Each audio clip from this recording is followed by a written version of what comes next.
মায়ের কোলে আপনি কি লাথি মারেন? তারপর মাকে কি হাত দিয়ে মারেন? তাহলে মা কি আপনাকে ফেলে দিয়ে চলে যায়? মা কি করে? যে আমার অনুজ সন্তান এরকম করছে, যখন এর জ্ঞান হবে তখন আর এরকম করবে না। তাহলে আপনি তো সাধারণ একজন মা, আর মা হচ্ছে জগৎ জননী। মা হচ্ছে জগৎ জননী। তাহলে তার ধৈর্য সূর্য কত গুণ বেশি আপনি একবার চিন্তা করে দেখুন। এইবার আসি বাবা, যতক্ষণ মূর্তির ভিতর প্রাণ প্রতিষ্ঠা হয় না, সেই মূর্তি কিন্তু সাধারণ মূর্তির মতোই থেকে যায়। প্রাণ প্রতিষ্ঠা যখন হয় তখন মাকে আবাহন করানো হয়, তারপরে তিনি সেই বিগ্রহের মধ্যে রূপান্তরিত হয়। কিন্তু আরেকটা কথা, এই যে আমরা পূজা করছি, আমাদের কি আদৌ সেই পূজা হচ্ছে? এই যে আমরা মায়ের পূজা গেল না কিছুদিন আগে, তা এই মায়ের যে আমরা পূজা করি, আদৌ কি আমরা পূজা করতে পারছি? পারছি? কথা বলছে না কেউ। তো সবার মনে হচ্ছে যে পারছি। কেন আমরা নিরামিষ খেয়ে বা উপবাস থেকে মায়ের পূজা করছি, তাই তো? এটাই তো আমাদের ধারণা। কিন্তু মূলত মায়ের পূজা আমরা কেউই করতে পারছি না। যেইভাবে শ্রী রামচন্দ্র করেছিল, যেইভাবে রাজা সুরত করেছিল, আপনারা কি সেভাবে করেন? শ্রী রামচন্দ্রের একটা, আমরা তো জানি কীর্তিবাসী রামায়ণের ভিতর বলা আছে, একটা পদ্ম কম পড়েছিল দেখে নিজের চোখকে উৎখাত করে মায়ের চরণে নিবেদন করতে যাচ্ছিল। কই, সেখানে তো আমরা কত কত উপাচার যখন না পাই তখন বলি ব্রাহ্মণরে, আপনারা যা আছে তাই দিয়েই কাজ চালাই, তাই না? এটা তো বলি, প্রত্যেকেই বলি যে পূজার সময় যদি সামর্থ্য থাকে তাহলে আরে ধর, যা হয়েছে হয়েছে, আপনি এটা দিয়েই কাজ চালাই দেন। তাহলে আমরা পূজা কি করে করতেছি? পূজা হচ্ছে আমাদের? আর তারপরে বড় একটা কথা কি জানেন, দশমীর দিন হলে পরে এটা আমাদের বাবাদের লাগলেও লেগে যেতে পারে। দশমীর দিনে ঠাকুর নামানোর আগে কেডা কয়টা বোতল আনছে সেই নিয়ে মারামারি বেঁধে যায়। দশমীর দিনে কে কয়টা মদের বোতল আনছে সেগুলো না খায় মা দুর্গাকে কেউ নামাইতে যায়নি। আমরা কি করি? সেইগুলো খায় আসরিক কীর্ত, আসরিক তাণ্ডব শুরু করে দিই। তাহলে আপনারা বলেন, আপনারা যে মাকে ডেকে এনেছেন তার সামনে যদি আপনারা এরকম আসরিক নৃত্য নাচেন, তাহলে আপনাদের পূজা করার কতটা যৌক্তিক হলো? তাহলে ওই পূজা করে আপনার মঙ্গল হবে না মঙ্গল হবে? বলে আমাদের তো সব ভগবান এতটুকু জ্ঞান দিয়েছে বাবা, যেটা ভাগবত বলছে, যদি কেউ সুরাপান করে ভাগবতীয় কথাকে কোন গ্রন্থ কিন্তু কাটতে পারবে না। ভাগবতে এটা স্পষ্ট লেখা আছে, যদি আপনারা কেউ চ্যালেঞ্জ করতে চান আমি খুলে দেখাতে পারি। ভাগবতে এরকম বর্ণনা আছে, যদি কেউ সুরাপান করে তাহলে তাকে একটা নরকে নিয়ে গিয়ে তাকে কি করা হয় জানেন? তপ্ত লোহা গলার ভিতরে ঢালা হয়। তাই এবার চিন্তা করে দেখেন, ভাগবত যদি এত কঠোর বিধান দিয়ে থাকে, তাহলে সেই মদ খেয়ে আপনারা মা দুর্গাকে নামাইতে চান। এই হচ্ছে আমাদের ধর্ম। আবার কি করছে? বক্স, লাইট, প্যান্ডেল, কার মূর্তি কত দাম দিয়ে বানানো হয়েছে, কার মূর্তি কত সুন্দর হয়েছে, সেগুলো নিয়ে আমাদের মাতামাতি। মূলত যে কি পূজা হচ্ছে, মূলত শাস্ত্র যুক্ত পূজা হচ্ছে কিনা, শাস্ত্র কথা মেনে আমরা পূজা করছি কিনা, বা দৈন্যতা ভাব, এগুলো আমাদের ভিতরে একটাও লক্ষ্য করা যায় না। এবার বিচার আপনাদের, আপনারা পূজা করতে পারছেন কি না? আরে বাবা, যারা মূর্তি ভাঙছে তাদের থেকেও তো আপনারা অবুঝ। যারা মূর্তি ভাঙছে তাদের তো মা সম্বন্ধে কোনো জ্ঞান নাই, কিন্তু আপনার জ্ঞান থাকা সত্ত্বেও তো আপনি মাকে অপমান করে যাচ্ছেন। তাহলে এইরকম পূজা আমার মনে হয় করার থেকে আমাদের না করাই ভালো। কেননা মাকে দায়ীকে শুনে আইনে অপমান করার মতো আমাদের করা কখনোই উচিত না। এটা আমাদের আর উল্টে বিপরীত হবে। আর যদি মাকে আনেন তাহলে খুব যতটুকু ভক্তি আছে, যতটুকু সাধ্য আছে, সেইটুকু দিয়ে সর্বোচ্চ উজাড় করে মাকে নিবেদন করুন। আর মায়ের কাছে আপনারা প্রার্থনা করুন, হে মা, আমাদের সাধ্যে যতটুকু আমাদের সামর্থ্য হয়েছে ততটুকু দিয়ে আমরা তোমার বন্দনা করেছি, তুমি কৃপা করে প্রসন্ন হইও। যদি এইভাবে আপনারা পূজা করতে পারেন তাহলে পূজা করেন, আর না হলে করার কোনো দরকার নেই। আরে বাবা, যেদিন থেকে তোমার মূর্তি বানাচ্ছে সেদিন থেকে তুমি যদি তাকে মাই মনে করো, আপনার বাড়িতে যদি আমি বেড়াতে যাই, ধরেন 10 দিন আগে বেড়াতে গেছি, আমাকে রক্ষা করার দায়িত্ব কার? আমার না আপনার?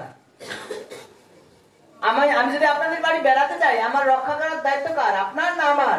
আমাদের আমাদের।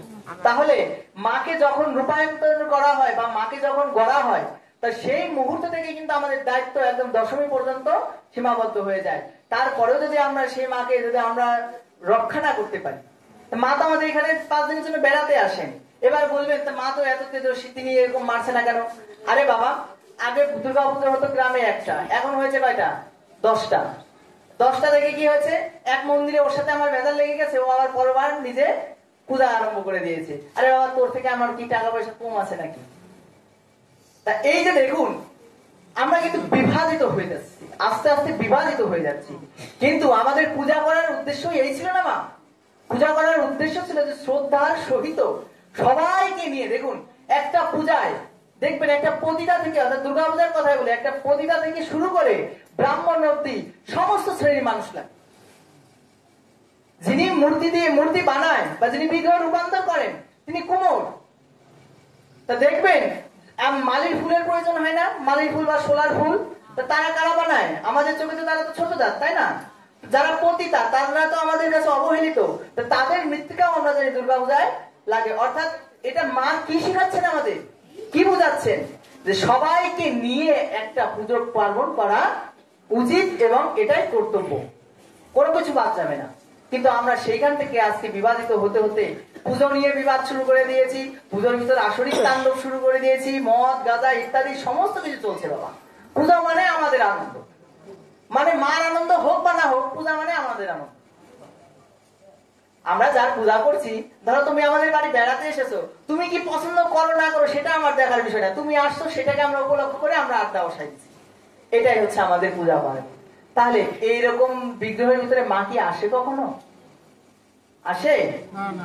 যদি আসতো তাহলে তার প্রতিক্রিয়াও অবশ্যই বেরোতো। এরকম গোবিন্দের এখনো একটা মূর্তি আছে, আপনারা এখন অনলাইনের যুগ, দেখবেন যেই মন্দিরে যেই শ্রীকৃষ্ণের নাতি বজ্রনাথ সেই মূর্তিটাকে বানিয়েছিলেন, তা এক ইংরেজ বৃন্দাবনে এখনো আছে বাবা। এই এক ইংরেজ এসে বলেছিল তোমাদের এই মূর্তির ভিতরে কি প্রাণ আছে? তা সবাই হাসাহাসি করছিল। তা সে বলে যে আমি বিশ্বাস করি না যে তোমার এই মূর্তি জীবন্ত। শেষ পর্যন্ত কি করলেন, তার হাতে একটা ঘড়ি ছিল, ঘড়ি। তা সেই ঘড়িটা কোনো ব্যাটারি চালিত নয়, আমাদের হৃদস্পন্দন হলে পরে ওই ঘড়িটা ঘুরতে থাকে। তো শেষ পর্যন্ত ওইটা পরীক্ষা করার জন্য গোবিন্দের হাতে সেই ঘড়িটা খুলে পুড়িয়ে দিয়েছিলেন। কিন্তু পড়ানোর পরে দেখে সেই ঘড়িটা কিন্তু চলতে শুরু করেছিল, এমনকি আজ পর্যন্ত সেই মন্দিরে সেই ঘড়িটা কিন্তু কৃষ্ণের হাতেই আছে। আর সেই ঘটনা দেখার পরে সেই ইংরেজ কিন্তু এখানে মূর্ছাগত হয়ে গেছিলেন। তো কে বলে আমাদের ভগবান নেই? কিন্তু তাকে যেইখানে শুদ্ধভাবে ডাকা হয়, তাকে যেখানে শুদ্ধভাবে আবাহন করানো হয়, সেইখানেই গোবিন্দ থাকে। তাছাড়া আমরা এই যে ভগবান আসলেও ভালো, পূজা হলেও ভালো, না হলেও ভালো, এইভাবে ডাকলে মা ভগবানকে পাওয়া যাবে না। সে আপনি যে পূজাই করেন না কেন, এ পূজায় কোনো লাভ হবে না, এটা শাস্ত্র বলে, এটা আমার কথা না। যাই হোক, এখন বিচার আপনাদের, আপনারা কি করবেন, কিভাবে পুজো করবেন সেটা আপনাদের উপর নির্ভর করে। কেননা আমি এখানে এসেছি, আর কোনোদিন আসবো কিনা তার কোনো সুযোগ সুবিধা নাই। তবে যতটুকু আমার কাছে মনে হয়েছে, দেখো পূজা হচ্ছে ভগবানকে বিশেষভাবে সম্মান প্রদর্শন, পূজার এই হচ্ছে শব্দ। পূজা মানে বিশেষভাবে সম্মান প্রদর্শন। এখন এই সম্মানটা দিতে যায় যদি আমরা দেবতাদের অবহেলা করে দিই বা দেবতাদের অপমান করে দিই, তাহলে সেই প্রভাবও কিন্তু আমাদের পড়বেই পড়বে। এই জন্য দেখবেন বা অনেকে বলে, অনেক দেখা যাচ্ছে নামযজ্ঞের, এখন এই যে দেখেন নামযজ্ঞের আসনের ভিতরে তামসিকতা ঢুকে গেছে। নামযজ্ঞের ভিতরে কিশু ঢুকে দিয়েছে, রাগ রাগিনী বাদ দিয়ে তারা কি শুরু করে দিছে, ওই যে দেখো আসর মাতানোর জন্য বিভিন্ন হিন্দি গানের সুর ঢুকিয়ে দেয়। দেখবেন কীর্তনের শেষ সময়টা দেখবেন মানে অসহ্যকর নাচানাচি শুরু করে দেয়। আবার এমন এমন কমিটি আছে, এইখানে কেমন আমি জানি না, আমাদের ওইদিকে বা অন্য জায়গায় আমি শুনেছি, সেইখানে যারা ভালো না নাচতে পারে তাদেরকে আনা হয় না। আরে বাবা, কীর্তন কি তোদের মাতানোর জন্য বা তোদের আনন্দ দেওয়ার জন্য? কৃষ্ণ এই কীর্তন হচ্ছে ভগবানকে অর্পণা করার জন্য, যা আছে গোবিন্দের নাম স্মরণ করে সেই বৃন্দাবনের ব্রজ ভাবকে আনার জন্য। কিন্তু সেই কৃষ্ণকেও আজকে বা সেই কৃষ্ণ নামকেও দেখো, যে আমাদের শাস্ত্র বলে যেই নাম সেই কৃষ্ণ ভজন নিষ্ঠা করি, নামের সহিত আছে আপন শ্রীহরি। তাহলে এই নামকেও আজকে আমরা আধুনিক যুগে এসে আধুনিক বানিয়ে ফেলছি। তাহলে এইখানেও তো আমাদের কীর্তনে দেখবেন অনেকে বলে যে এত কীর্তন শুনি, একবার ভাগবত পাঠ শুনি, কই আমাদের তো কোনো কিছু পরিবর্তন হচ্ছে না, তাই তো? কিন্তু আমরা যেটা করছি সেটা নিজেকে প্রশ্ন করুন, আদৌ কতটা শাস্ত্রযুক্ত বা কতটা ধর্মীয় অনুভূতি নিয়ে সেই কাজকে আমরা করতে পারছি। নিজেকে প্রশ্ন করুন, উত্তর পেয়ে যাবেন। তো যাই হোক, আজকে আমাদের ভাগবতীয় লীলা আস্মদেয় বিষয় উদ্ধব সন্দেশ। এই উদ্ধবকে ছিলেন, বলছে এই উদ্ধব ভগবানের এক প্রিয় পার্ষদ ছিলেন। যেই রকম বৃন্দাবনে শ্রীরাম, সুদাম, দাম, বসুদাম ইত্যাদি ব্রজবালক ছিলেন, সেই রকম এই উদ্ধবও একজন গোবিন্দের প্রিয় পার্ষদ ছিলেন। আর সম্পর্কের দিক দিয়ে তিনি এই উদ্ধব কৃষ্ণের কাকাতো ভাই হয়। কি হয়? এই উদ্ধব ভগবান শ্রীকৃষ্ণের কাকাতো ভাই। তা এই উদ্ধবকে নিয়ে আজকের আমাদের আলোচনা। এই উদ্ধব সাক্ষাৎ দেবগুরু বৃহস্পতির শিষ্য ছিলেন। তা এই উদ্ধবের মনে সবসময় একটা অহংকার কাজ করে। সেটা কি দেখুন, ভগবান বলেছেন যে আমি দুটো বস্তু সহ্য করতে পারি না, এক হচ্ছে ভক্তের চোখের জল, আর অন্যটি হচ্ছে ভক্তের অহংকার। যদি তোমার মনে অহংকারের কিঞ্চিত মাত্রাও থাকে, তথাপি না তুমি পাইবে ব্রজেন্দ্র নন্দন। এটা শাস্ত্র বলছে। অহংকার লেশ মাত্র থাকা সত্ত্বেও আপনি গোবিন্দকে পেতে পারবেন না। আর যদি গোবিন্দকে পেতে চান, তাহলে একটা উপায় আছে, সহজ পথ। সেটা হচ্ছে অশ্রু জল ছেড়ে দিয়ে গোবিন্দের চরণকে আশ্রয় করে থাকুন। নিতাই গৌরে শিলানাথের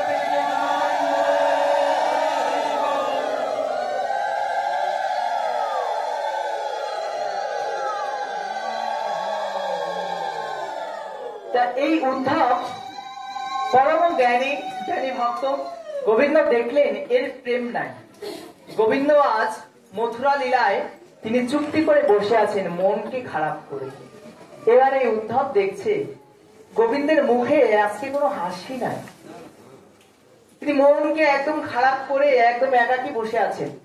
তো শেষ পর্যন্ত এই উদ্ধব গিয়ে গোবিন্দকে বলছেন, দেখো গোবিন্দ কি বলছেন, আজ মথুরার প্রাসাদে দেখো তিনি রাজবেশে থাকা সত্ত্বেও তার কোনো আজকে মনে আনন্দের লেশ মাত্র নাই। তিনি কান্না মানে ক্রন্দন করছে। এমন সময় উদ্ধব গিয়ে, অর্থাৎ চোখ থেকে যখন জল পড়ে, দেখবেন চোখ ফোটায় ফোটায় পড়ে, তো তা এই উদ্ধব গিয়ে এরকম ভাবে হাত পেতে এই জলটাকে ধরেছে। বাবা বলছে কেন? বলছে উদ্ধব বলছে, হে প্রভু, হে দীনদয়াল, হে করুণা সিন্ধু, তুমি কি করছো? তোমার চোখের এক ফোঁটা জল যদি ধরিত্রীতে পড়ে, এই ধরিত্রীর ক্ষমতা নাই সেই জলের ভার কি সহ্য করার। এই পৃথিবীতে প্রলয় নেমে আসবে। এইবার গোবিন্দকে বলছে, গোবিন্দ তাকে উত্তর দিচ্ছে, কি করবো উদ্ধব, আজকে আমার খুব ব্রজের কথা মনে পড়েছে। কতদিন হলো ব্রজ থেকে চলে এসেছি, না জানি আমার মা বাবা গোপিনীরা কে কেমন আছে। তা এবার উদ্ধব বলছে, প্রভু তোমার কথাই তুমি ওই ব্রজের মূর্খদের ভোলাতে পারবে, আমাকে তুমি ভোলাতে পারবে না। কেন? বলছে তুমি হচ্ছে পরমেশ্বর ভগবান। ভগবানের না পিতা আছে, না মাতা আছে, না তার প্রিয় সখা আছে, তার আপন বলতে কেউই নেই। আর তাকে মায়ার ভিতরে কেউ বেঁধে রাখতে পারে না। তুমি মুক্ত পুরুষ, যিনি মুক্ত পুরুষ তার কোন রকম বন্ধন থাকে না। আর তুমি কিনা বলছো যে আমার আজকে ব্রজের কথা মনে পড়ছে। তুমি এই কথা বৃন্দাবনের ওই মূর্খ মানুষ যারা আছে তাদের গিয়ে বলো, তারা এই কথা বিশ্বাস করবে। কিন্তু আমি তোমার জ্ঞানী ভক্ত, শুনে রাখো, আমার কাছে তুমি যতই বলো এগুলোকে বলে কাজ হবে না। শেষ পর্যন্ত যখন আর ভগবান বোঝাতে পারছে না বাবা, তখন শেষ পর্যন্ত উদ্ধবকে বললেন, ঠিক আছে উদ্ধব, তুমি যেই কথাটা বলেছো সেই কথা সত্য। আমি ভগবান, তুমি জানো আমি ভগবান, আমার কোনো মা নেই, বাবা নেই, পিতা নেই, পুত্র নেই, কিচ্ছু নেই। তথাপি আমি লীলার হেতু কিছু সময়ের জন্য কাউকে মা করেছি, কাউকে বাবা করেছি, কারো প্রিয় হয়েছি, কারো ঘর থেকে মাখন চুরি করে গিয়েছি। তারা তো জানে না আমি ভগবান। একটা তুমি কাজ করো উদ্ধব, তুমি ব্রজে গিয়ে সকলের কাছে এই কথা, এই তোমার সন্দেশ, এই দিব্য কথাকে প্রচার করো, যে যারা আমাকে তাদের সন্তান ভেবে ক্রন্দন করছে, যারা আমাকে তাদের সন্তান ভেবে সারাক্ষণ অশ্রুজলে নিমজ্জিত থাকছে, যারা আমাকে সখা ভেবে সর্বদা মৃতের মতো পড়ে আছে, তাদের কাছে গিয়ে তুমি এই অভিনব বার্তাকে প্রদান করো। কেন? বলছি তাহলে তারা জানবে যে আমি পরম পুরুষ, পরমেশ্বর ভগবান, আমার কেউ বাবা নেই, কেউ মা নেই, সবাই আমার কাছে সমান। এই কথাটা যখন বললেন, এবার উদ্ধব ভাবলেন, ঠিক আছে প্রভু, তোমার যদি এই আদেশ হয় বা তোমার যদি এই ইচ্ছা হয়, তাহলে আমি যাব। কোথায় যাব? বৃন্দাবনে। দেখো এবার গোবিন্দ কি করলেন, দেখো বৃন্দাবনে যেহেতু যাবে, উদ্ধবকে তো অনেকে নাও মানতে পারে যে আমি কৃষ্ণের কাকাতো ভাই বা কৃষ্ণ আমাকে প্রেরণ করেছে, তার তো একটা প্রমাণ দরকার। সেইখানে গোবিন্দ আমার নিজ হাতে কিন্তু একটা পত্র লিখে দিয়েছে। কেন? বলছে যাতে বৃন্দাবনের প্রত্যেকেই বুঝতে পারে যে উদ্ধবকে আমি প্রেরণ করেছি। এইভাবে গোবিন্দ যখন নিজে হাতে একটা পত্র লিখে দিলেন, এবার উদ্ধবকে তিনি নিজ করে অর্থাৎ নিজে হাতে সাজিয়ে দিয়েছে। দেখো, ভক্ত আমার মাতা পিতা, ভক্তই আমার গুরু, তাই ভক্ত আমার নাম রেখেছে বাঞ্ছা কল্প তরু। দেখো, ভক্ত যেভাবে ভগবানকে ডাকে বাবা, ভগবানও কিন্তু সেইভাবে ভক্তের প্রতি ব্যাকুল হয়। ভগবান বলে তুমি আমাকে একবার নাম ধরে স্মরণ করো, আমি তোমাকে 10 বার স্মরণ করবো। ভগবান কখনো অকৃতজ্ঞ নয় মা। গীতার মধ্যে বলেছেন, হে যথামং প্রবর্তন্তে তাং তথৈব ভজাম্যহম মম বর্তানুবর্তন্তে মনুষ্যা পার্থ সর্বশঃ। হে অর্জুন, যে ভক্ত আমার যেই ভাবে ভজনা করে, আমি তাকে সেইভাবেই কিন্তু সন্তুষ্ট করিয়া থাকি। ভগবানকে আমরা বাবা যেভাবে ডাকি, ভগবানও আমাদের সেভাবে ডাকবে, এটাই তো স্বাভাবিক। আমাদের ডাকটা যদি সঠিক হয়, যদি আমাদের অশ্রু জলটা যদি সঠিক হয়, তাহলে ভগবানও আমাদের সেভাবেই কৃপা করবেন। আর যদি ডাকের মধ্যে যদি ভুল ভ্রান্তি থাকে, যদি আমরা তাকে সেইভাবে না ডাকি, তাহলে ভগবান কেন আমাদের ডাকে সাড়া দেবেন? তার কি ভক্তের অভাব আছে? কোটি কোটি ভক্তের মধ্যে একজন পাওয়া যায় শুদ্ধ ভক্ত, আর কোটি কোটি শুদ্ধ ভক্তের ভিতর পাওয়া যায় একজন পরম বৈষ্ণব। দেখো, এই ভক্তের তো ভয় আমরা নয়, তাহলে আমরা কোথায় আছি? আমাদের থেকে কত সাধু সজ্জন, জ্ঞানী গুণী, কত মহাত্মা শ্রীরাম বৃন্দাবনে আজকে পথের দোলার মধ্যে গড়াগড়ি যাচ্ছে হা রাধে বলে। তো সেইখানে আমরা তো বাবা কিছুই না। তাহলে আমরা গোবিন্দকে একদিন ডেকে একদিন একাদশী থেকেই ভাবি যে গোবিন্দ আমাদের হয়ে গেছে, তাহলে কতটা আমরা ভ্রান্ততার মধ্যে আছি। আর যদিও হতো, যদি আমাদের আকুলতা ব্যাকুলতা থাকতো, তাহলে আমাদের মধ্যে এই ভাবনা হতো না। আমরা যত বড়ই বৈষ্ণব হই না কেন, যত বড়ই সাধনা সিদ্ধ হই না কেন, সর্বদা আমরা বলতাম যে সাধন ভজন আমার আর হলো না, আমার বেলা চলে গেল, আমার জীবন বেলা চলে গেল, আমার জীবনের আয়ু শেষ হয়ে গেল, আমার ভজন হলো না। হা রাধে হা কৃপাময়ী, হা করুণাময়ী, একবার কৃপা করো, আমার ভজন সাধন হলো না, আমার জন্ম বৃথা চলে গেল। 84 লক্ষ জনে ভ্রমণ করার পরে একবার পেয়েছে মনুষ্য জন্ম, সেই জন্মেও আমরা আমার আমিত্ব ওই মিছে সংসারে পড়ে সমস্ত কিছুকে বিসর্জন দিয়ে আছি, তা আমাদের ভজন সাধন হলো না।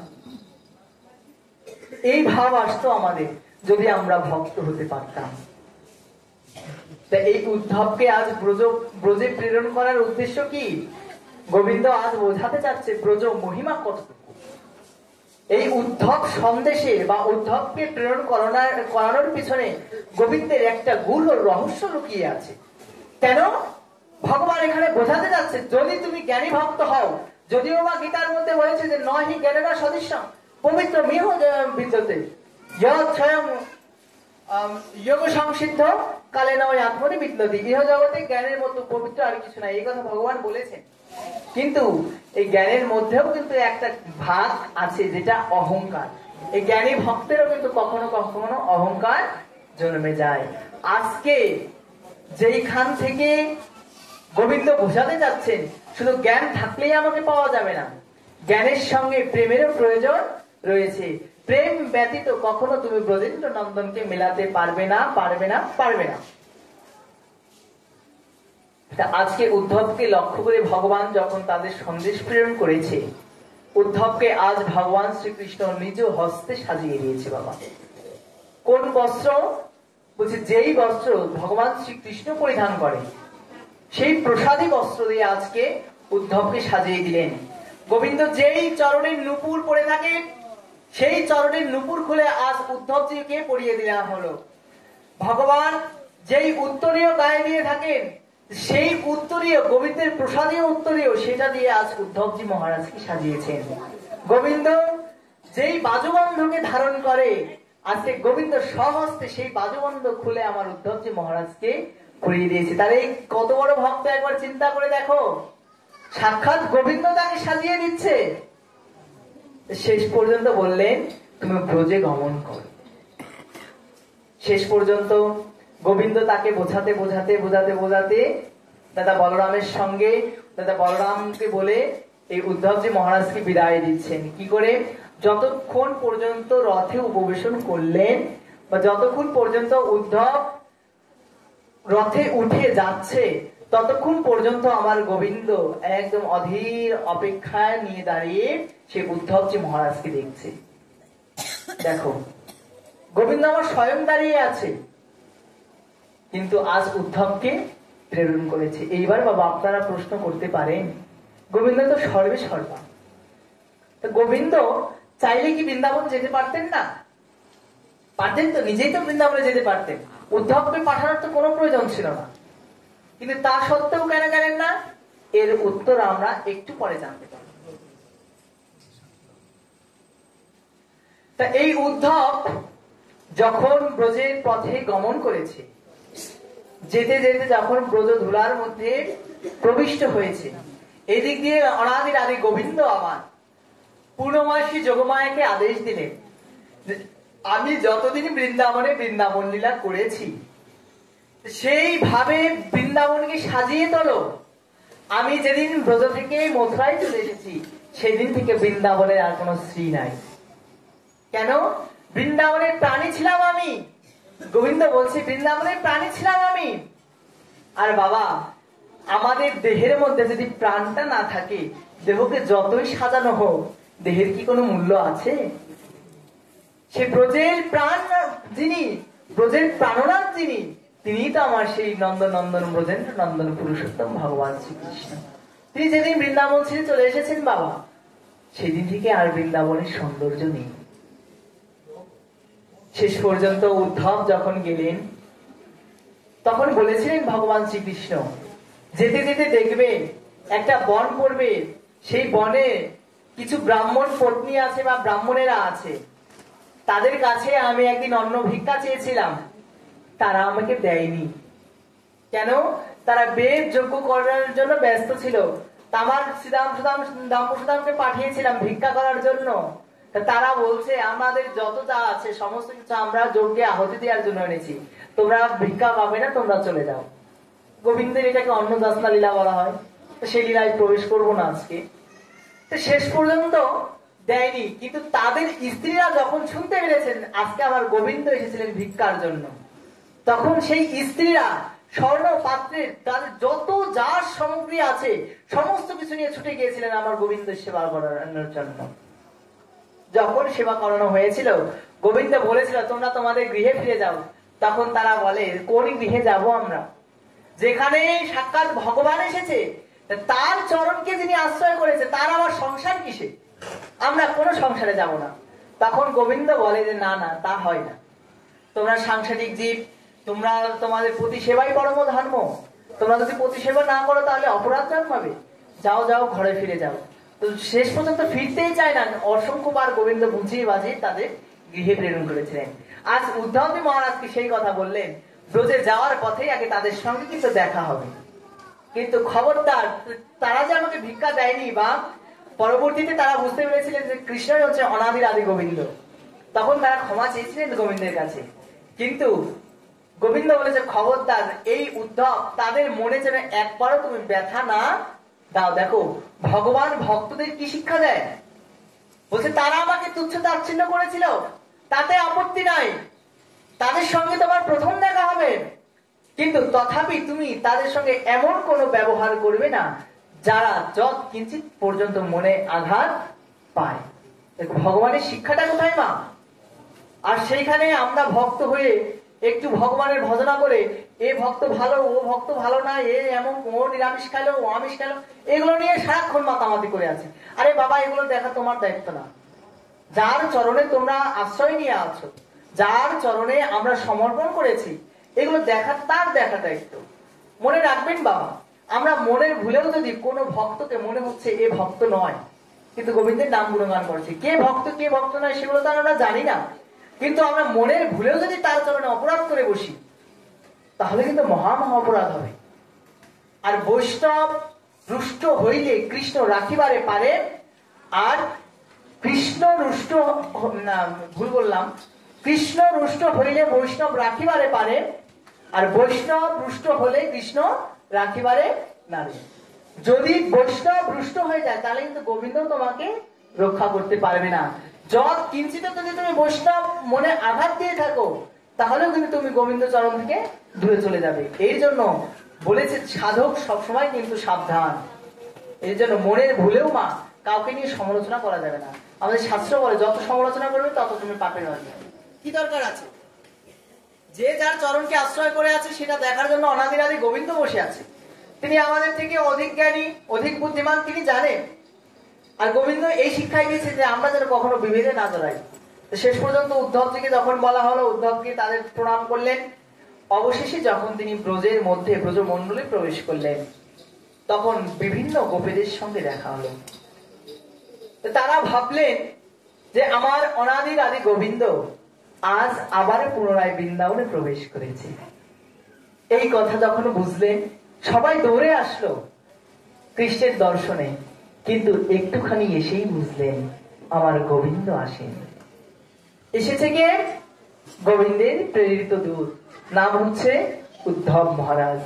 উদ্ধব মহারাজ শুনলেন যে পিতানন্দের গৃহ কোনটি। তখন সবাই সে পিতানন্দের গৃহকে দেখিয়ে দিলেন। তিনি ক্রমে ক্রমে যখন পিতানন্দের কাছে গিয়ে পৌঁছালেন তখন দেখলেন বাবা পিতা নন্দ আর নন্দ নেই।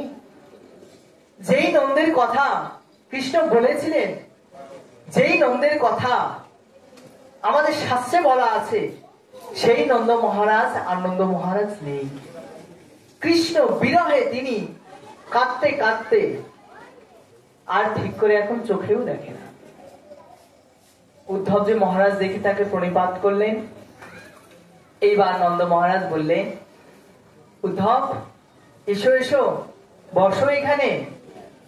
যখন বললেন উদ্ধবজি মহারাজ চমকে গেলেন। কি ব্যাপার, নন্দ মহারাজ আমার নাম জানলো কি করে? বলছে আমি তোমার কথা অনেক শুনেছি, আমি তোমার কথা অনেক শুনেছি। এমনকি বৃন্দাবনে কৃষ্ণের বাবা যে বসুদেব, সেই বসুদেব আমার ভ্রাতা হয়। দেখুন এই নন্দের সম্পর্কেও ভাই হয় কিন্তু বসুদেব। অনেক অজানা তথ্য কিন্তু জানতে পারবেন আজকে।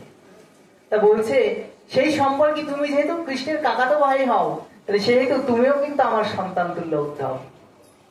এসো এখানে বসো।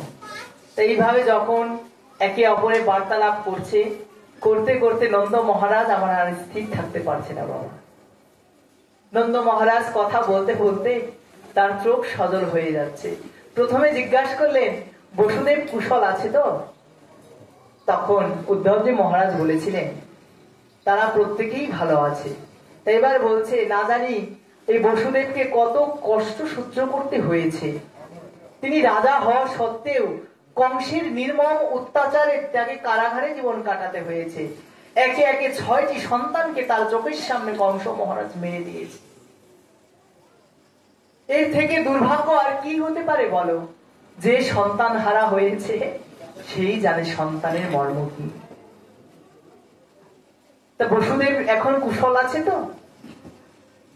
উদ্ধবজি মহারাজ বলছে বসুদেবও ভালো আছে, দেবকী মাতাও ভালো আছে, সবাই কুশলে আছে, আনন্দে আছে।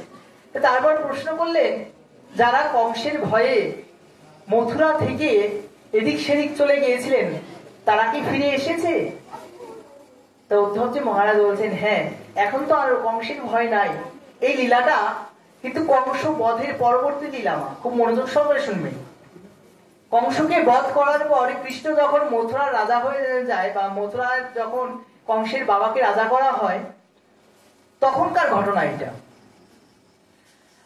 তো গোবিন্দ দেখুন কখনো বলতে পারছে না যে আমার কৃষ্ণ ভালো আছে তো। এই নন্দ মহারাজ প্রত্যেকের কথা শুনতে শুনতে শুনতে শুনতে একবার বলছেন আমার কৃষ্ণ কেমন আছে, আমার ব্রজেন্দ্র নন্দন আমার কৃষ্ণ কেমন আছে? উদ্ধবজি মহারাজ উত্তর করছেন তিনিও ভালো আছেন। তা এইবার নন্দ মহারাজ বলছে বাবা কৃষ্ণের কি এই বৃন্দাবনের কথা আর মনে পড়ে না? কৃষ্ণের এই বৃন্দাবনের কথা কি আর মনে পড়ে না?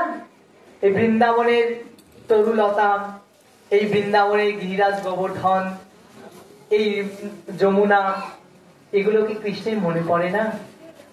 এই কথা বলতে বলতে বাবা নন্দ মহারাজের চোখ একদম জলে ভরে গেল।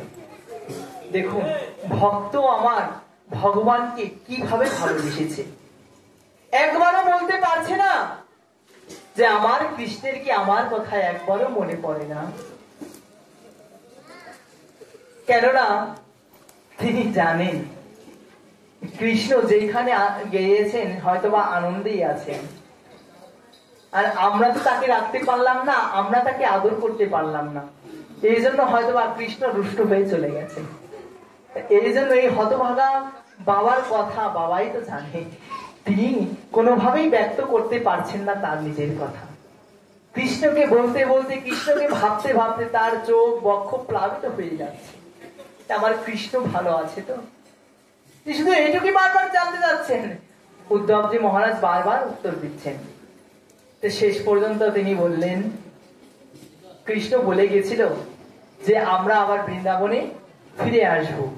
আমি মথুরায় যাচ্ছি, যখন অক্রূরের সাথে কংসের মারার জন্য যায়, তখন সবাইকে বলে গিয়েছিল বাবা যে আমি এখন বৃন্দাবন ছেড়ে যাচ্ছি, আমি আবার একদিন পরেই বৃন্দাবনে চলে আসব। কিন্তু কই আমার অনাদি আদি গোবিন্দ তো আর ফিরে এলো না।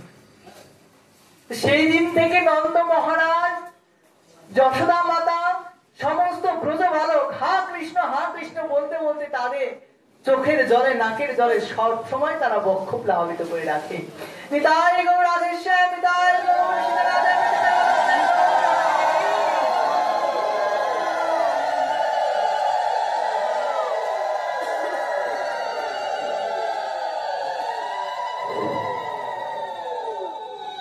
দেখুন তারা কেমন ভক্ত যে নিজের কথা একবারও উদ্ধবজি মহারাজকে বলতেই পারছে না। বলছে তার কি মায়ের কথা মনে পড়ে না, তার কি বৃন্দাবনের ধেনুবৎসের কথা মনে পড়ে না? মনে পড়বে কি করে? সে তো আমাদের সন্তান নয়, সে তো ওই বসুদেব দেবকের সন্তান।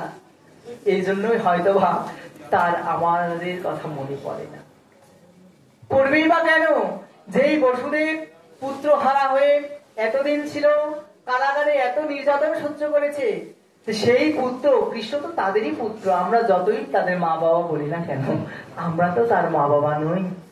তাদের সন্তুষ্টির জন্য কৃষ্ণ আমাদের কথা কেনই বা মনে করবে? ঠিকই তো। এই কথা যখন বললেন, উদ্ধবজি মহারাজ আর কিছু বলতে পারছেন না বাবা, তিনি শুধু শুনছেন আর দেখছেন যে বাবা নন্দ মহারাজ ক্রন্দন করতে করতে তার বক্ষকে প্লাবিত করে। হা কৃষ্ণ বলতে বলতে তিনি ভাবে বিভোর হয়ে যাচ্ছে। আমার কৃষ্ণের কথা আজ তার খুব মনে পড়ছে। এই উদ্ধবজি মহারাজকে দেখে প্রথমে ভেবেছিল আমার কৃষ্ণ হয়তো বা ব্রজে ফিরে এসেছে, কিন্তু কই বাবা, কৃষ্ণ তো আসেনি। শেষ পর্যন্ত উদ্ধবজি মহারাজের সঙ্গে যখন বার্তালাপ করছে, উদ্ধবজি মহারাজ বুঝতে পারছে না বাবা যে বাবাকে তিনি কি সান্ত্বনা দিবে। যদি বলে বাবা তুমি ক্রন্দন করো না, তাহলে মহামহাপুরাত। সমস্ত শাস্ত্রের মূরতি হচ্ছেন এই উদ্ধবজি মহারাজ, আর সমস্ত শাস্ত্র বলে যে গোবিন্দের জন্য আমরা যত কাঁদবো, ভগবানের জন্য আমরা যত অশ্রু বিসর্জন করব, তত আমাদের কল্যাণ। তিনি বলতে পারছেন না, তিনি পিতা নন্দকে সান্ত্বনা দিতে পারছেন না। হে পিতা, আপনি যার জন্য ক্রন্দন করছেন তার জন্য আপনি কাঁদবেন না। এই কথা যদি বলে তাহলে এটা অশাস্ত্রীয় কথা হয়ে যাবে বাবা। যিনি শাস্ত্র জানেন, যিনি শাস্ত্র বুঝেন, তিনি এই কথা কখনোই কিন্তু বলতে পারবেন না। শেষ পর্যন্ত যখন পিতা নন্দ মহারাজ ব্যক্ত করছেন তার মনের ভাব, উদ্ধবজি মহারাজ শুনতে শুনতে শুনতে শুনতে যখন পিতা নন্দ মহারাজ একটু শান্ত হয়েছেন বাবা, তখন উদ্ধবজি মহারাজ বলছেন, পিতাশ্রী, তুমি যাকে নিজের পুত্র ভাবছো সে তোমার পুত্র নয়। তুমি যাকে তোমার পুত্র ভাবছো সে তোমার পুত্র নয়। তার কোনো মা নেই, তার কোনো বাবা নেই, তিনি অনাদির অনাদি। তিনি সমস্ত বিশ্ব সৃষ্টির কারণ। তিনি সমস্ত দেব দেবতারা পর্যন্ত তাকে চায়, কিন্তু কেউ তাকে পায় না। আপনারা আপনাদের পূর্ণ বলে পুত্র রূপে পেয়েছিলেন। এই কথা যখন বললেন, পিতা নন্দ মহারাজ হাও হাও করে চিৎকার দিয়ে উঠলেন, ওহে উদ্ধব, আমি প্রথমে ভেবেছিলাম তুমি বড় জ্ঞানী, কিন্তু তুমি যে এতটা মূর্খ, তুমি যে এতটা অবুঝ, তা তোমাকে দেখে আমি বুঝতে পারিনি। তুমি কি বোঝো না একটা পিতার বুকের ব্যথাকে? তুমি বোঝো না? আর বুঝবেই বা কি করে? একজন পিতাই জানেন যে পুত্র হারার কি ব্যথা, একজন মাতাই জানেন পুত্র হারানোর কি ব্যথা। উদ্ধব, এ কথা বলো না। যতটুকু প্রাণ আমাদের মধ্যে আছে উদ্ধব, এই প্রাণটুকু বেরিয়ে যাবে। তুমি এ থেকে আমাদেরকে যত কষ্ট দিতে পারবে সমস্ত কষ্ট দাও পুত্র। তুমি এই কথা কখনো বলো না যে কৃষ্ণ আমাদের পুত্র ছিল না, কৃষ্ণ আমাদের পুত্র নয়, বা কৃষ্ণের কোনো কখনো মা বাবা থাকতে পারে না। এই কথা আমার হৃদয়কে বিদীর্ণ করে দিচ্ছে উদ্ধব। এই কথা তুমি বলো না। যতটুকু প্রাণ আছে ততটুকু সময় আমাদের প্রতি করুণা করো। আমাদের শাস্ত্র জ্ঞান নাই, ভগবানকে কি করে ডাকতে হয়, ভগবানকে কি করে বুঝতে হয়, সে কথা আমরা জানি না। কৃষ্ণই আমাদের সর্বস্ব। যখন বললেন, উদ্ধবজি মহারাজ বললেন তিনি অনাদিরাদি, তিনি পূর্বশ্বর ভগবান, এই কথা যখন বললেন, নন্দ মহারাজ আবার চিৎকার দিয়ে কেঁদে উঠলেন, উদ্ধব থামো, উদ্ধব থামো, তুমি আর একটা কথাও বলবে না। বললেন কেন? বলে, উদ্ধব, এতদিন জানতাম কৃষ্ণ আমাদের পুত্র, আর যদি কৃষ্ণ আমাদের পুত্রই হয়, তাহলে একবার চিন্তা করে দেখো উদ্ধব, না জানি কোন পাপে কৃষ্ণ আমাদের পরিত্যাগ করে চলে গেছে। এতদিন জানতাম পুত্র হারা হলে পুত্রের শোক কখনো না কখনো মিটে যায়, কিন্তু যদি জানি যে আমরা আজ ভগবান হারা হয়ে গেছি।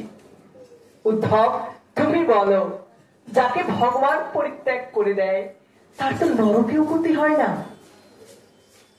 তাহলে আমরা এতটাই পাপী উদ্ধব, সাক্ষাৎ আমরা আমাদের পুত্রকেও রাখতে পারলাম না, আমরা আমাদের ভগবানকেও ধরে রাখতে পারলাম, আমাদের তো নরকেও ঠাঁই হবে না উদ্ধব। এই কথা যখন বলতে বলতে আমার নন্দ মহারাজ শুধু অশ্রুপাত করছে। উদ্ধব, এই কথা তুমি আর বলো না, মনে হচ্ছে আমরা আর প্রাণে বাঁচবো না। তুমি যেভাবে কথাগুলো বলছো উদ্ধব, আমার বক্ষ বিদীর্ণ হয়ে যাচ্ছে, আমরা আর বেঁচে থাকতে পারবো না। এইরকম নিষ্ঠুর হইও না উদ্ধব। বলল, তোমার কথা অনুযায়ী যদি কৃষ্ণই ভগবান হয়, আমরা ভগবানকে তাকে জানি না, তবে নারায়ণকে আমরা এতটুকু জানি, নারায়ণ হচ্ছে সর্বস্ব। আমরা শালগ্রামে পূজা আদি করে থাকি। তোমার কথা যদি সত্য হয়, যদি কৃষ্ণই যদি নারায়ণ হয়, তাহলে বলো উদ্ধব, নারায়ণের সঙ্গে তার মিল কোথায় আছে? দেখুন কি কথা, কি ভাবরাজ্যের কথা। মা ভক্তটা কতটা ব্যাকুল, বা ভগবান এদের প্রতি কৃপা কেন করবে না? ভক্তকে যদি আমরা ডেকে ব্যাকুল না হই, তাহলে ভগবান কৃপা করবেন না। মা তো তিনি বলছে, দেখো, নারায়ণ সবসময় সত্যগুণের প্রতীক, নারায়ণ কখনো মিথ্যা কথা বলে না, কিন্তু আমার কৃষ্ণ মিথ্যা কথা বলেছে বাবা। নারায়ণ কারো ঘর থেকে কিছু চুরি করে না, কিন্তু আমার ব্রজেন্দ্র নন্দন কৃষ্ণ চুরি করেছেন। কি চুরি করেছেন? ব্রজ বালকের প্রত্যেকটা ঘরে ঘরে গিয়ে তাদের ঘর থেকে মাখন চুরি করে খেয়েছে। আর যদি তুমি তাই বলো তোমার কৃষ্ণ যদি ভগবানই হবে, তাহলে আমরা তো মহা মহা অপরাধী। কেন? একদিন বলেছিলাম, কানাই রে, আমি বনের মধ্যে দিয়ে হেঁটে যাচ্ছি, বাবা আমার পাদুকাটা নিয়ে আয়। তখন কৃষ্ণ কি করেছিল জানো? সেই পাদুকাটাকে নিয়ে মস্তকে করে নিয়ে এসেছিল।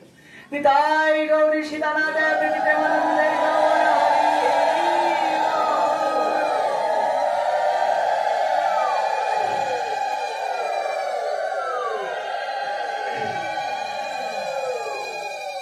বলছে সেই পাদুকা এনে কৃষ্ণ মস্তকে করে এনে আমাদের পায়ে পরিয়ে দিয়েছিল। তাহলে তুমি বলো উদ্ধব, সাক্ষাৎ ভগবান আমাদের মতো সাধারণ মানুষের চরণ পাদুকা মাথায় নিয়েছে, আমাদের তো নরকেও আর জায়গা হবে না উদ্ধব।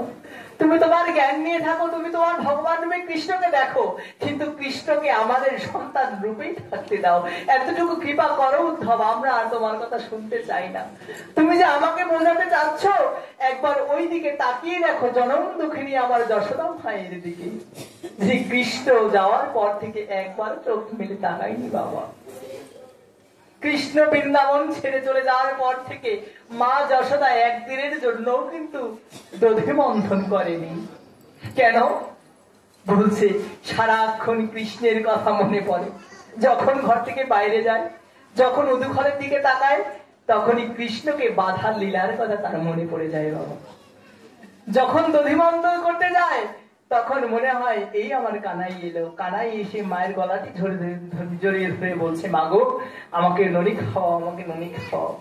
তো এই কথা স্মরণ করতে করতে আমার মা অচৈতন্য হয়ে পড়ে আছে। ঠিক করে বাবা খাওয়ায়ও না, তাকায়ও না, একদম মূর্ছা অবস্থায় তিনি পড়ে আছেন, হা কৃষ্ণ করতে করতে। কাঁদতে কাঁদতে বাবা বক্ষ সারাক্ষণ প্লাবিত হচ্ছে। হা কৃষ্ণ কি অপরাধ দিলি বাবা আমাদের, কি অপরাধে তুই আমাদের প্রতি রুষ্ট হয়ে চলে গেলি, একটি বার ঘরে আয়। এই বলতে বলতে মা যশোমতী আজ মূর্ছা গেল। বলছে, উদ্ধব তুমি তো আমাকে বোঝালে, পারবে এই জনম দুঃখিনী মাকে বোঝাতে, যার কৃষ্ণই সর্বস্ব ছিল? তুমি কি পারবে এই মায়ের বেদনাকে একটুখানি কমাতে? উদ্ধব যে মহারাজ দেখছে কোনোভাবেই কোনো কিছু সম্ভব হচ্ছে না। যখন মা যশোদাকে বোঝাতে গেলেন, মা যশোদা বললেন, উদ্ধব এইভাবে এতটা নিষ্ঠুর হয়েও না। এক অক্রুর এসে আমাদের প্রাণ যাদবকে নিয়ে চলে গেছে, আমাদের প্রাণধনকে নিয়ে চলে গেছে, কিন্তু যতটুকু প্রাণ রয়েছে বাবা, কৃষ্ণ বলেছিল আমি ব্রজে আবার আসব। এই কথাকে শোনার জন্য, এই কথাকে স্মরণ করে আজ ব্রজবাসী প্রত্যেকেই জীবিত হয়ে আছে, কিন্তু প্রাণটা তাদের মধ্যে থাকলেও দেহতে কিন্তু সেই প্রাণের শক্তি নেই। তখন মা যশোদা বললেন, উদ্ধব তোমার কৃষ্ণ যদি সত্যি ভগবান হবে, তাহলে তো আমরা মহা অপরাধী। কেন? বলছে, তোমার এই ভগবানকে আমরা সাধারণ মনুষ্যের মতো উদুঘরের সঙ্গে বন্ধন করেছিলাম। তাহলে আমরা কতটা অপরাধী। ওহো, বুঝতে পেরেছি তোমার কৃষ্ণ এই দুঃখে, এই মনোকষ্টে হয়তো আমাদের পরিত্যাগ করে মথুরায় চলে গেছে। তাকে একদিন বেঁধেছিলাম, হয়তো বা তার অভিমান হয়েছে। কিন্তু উদ্ধব কি করব বলো, আমরা তো তাকে রাখতে পারলাম না, আমাদের জন্মই বৃথা হয়ে গেল। এই কথা বলতে বলতে বাবা, এই আলোচনা অনেক বিস্তার, যদি 3 দিন বলেও বলতে যাই তাহলেও শেষ করা যাবে না। লীলার মধ্যে যতটুকু একদম অন্তরের কথাগুলো, সেই কথাগুলোকে একটু বলার চেষ্টা করছি। শেষ পর্যন্ত এই কথা বলতে বলতে যখন নিশি পহিয়ে গেল, সেই সময় উদ্ধবজি মহারাজ ব্রহ্ম মুহূর্তে গেলেন যমুনায় স্নান করতে। যখন তিনি সন্ধ্যায় ইত্যাদি করছে, তখন উদ্ধবজি মহারাজ দেখছে যে বৃন্দাবনের প্রত্যেকে ঘুম থেকে উঠে দধিমন্থন শুরু করে দিয়েছে। কেন? বলছে তাদের প্রত্যেকেরই অন্তরের বাসনা, ওই যে কৃষ্ণ বলে গেছিল আমি আজকে মথুরায় যাচ্ছি, কাল ফিরে আসবো, কৃষ্ণ যে কবে আসবে বাবা এই কথা তো কেউ জানে না। এই জন্য তারা প্রতিদিন দধিমন্থন করে, যদি আমার কৃষ্ণ এসে আজকে আমার ঘর থেকে একটু মাখন চুরি করে খায়, যদি আমার কৃষ্ণ এসে আমার ধীরে বৎসরকে একটু ছেড়ে দেয়, সেই লীলাকে দর্শন করার জন্য তারা প্রতিদিন দধিমন্থন করে সেইভাবেই আবার মাখনকে রেখে দেয়। কিন্তু আমার কৃষ্ণ তো বাবা আসে না। দেখো ভক্তের মনের আকুলতাটা কোথায়, তাদের দৃঢ় বিশ্বাস কৃষ্ণ আসবে, এই বিশ্বাসে কিন্তু বাবা কোন দিন যে আসবে তারা তো তা জানে না। এইভাবে প্রতিদিন দধিমন্থন করতে করতে আজ উদ্ধবজি মহারাজ দেখলেন প্রত্যেকেই বৃন্দাবনে দধিমন্থন করে হা কৃষ্ণ বলে, হা ব্রজেন্দ্র নন্দন, কোথায় ব্রজেন্দ্র নন্দন, এই কথা বলতে বলতে দিব্য চিৎকার করতে করতে হা গোবিন্দ করে সবাই একদম মূর্ছাগত হয়ে যাচ্ছে। সবাই দধিমন্থন শেষ করে হা কৃষ্ণ, হা ব্রজেন্দ্র নন্দন, তুমি একটিবার একটিবার কৃপা করে বৃন্দাবনে তোমার চরণ রাখো, একটিবার দর্শন দিয়ে আমাদের প্রাণকে শীতল করো, একটিবার আমাদের মাখন চুরি করে আমাদের তাপিত পরাণকে তুমি শীতল করো। হা ব্রজেন্দ্র নন্দন, হা ব্রজেশ্বর, হা ব্রজেন্দ্রনাথ, একটিবার কৃপা করো এই দাস দাসীদের উপর। এই বলে প্রতিনিয়ত তারা ক্রন্দন করতে থাকছে। এইবার উদ্ধব যে মহারাজ দেখে এগিয়ে আসলেন। বাবা দেখো, উদ্ধবজিকে মহারাজকে দেখে সব ব্রজবাসীরা দ্রুত ঘুরতে চলে এসেছে। যেমন আমার গোবিন্দের চেহারা, যেমন আমার গোবিন্দের রূপ, সেই রকম কিন্তু উদ্ধবজি মহারাজকেও একদম ওই রকমই দেখতে। তারপরে কি সবাই দেখলেন যে উদ্ধবজি মহারাজ এসেছে। শেষ পর্যন্ত ভাবলেন আমাদের কৃষ্ণ এসেছে, কিন্তু একটুখানি এগিয়ে তারা সবাই থেমে গেলেন। তাকিয়ে দেখলেন এ আমাদের সেই ব্রজেন্দ্রনন্দন ভগবান শ্রীকৃষ্ণ নয়। এবার দেখছেন তিনি যে নুপুরটা পরে আছেন সেটা আবার গোবিন্দের, যিনি যেই মালাটা পরে আছেন সেটাও আমার গোবিন্দের। কিন্তু সমস্ত কিছু দেখা সত্ত্বেও কিন্তু তারা গোবিন্দ ভেবে তাকে আলিঙ্গন করে। দেখুন ভক্ত কতটা ভগবানকে চিনতে পারে।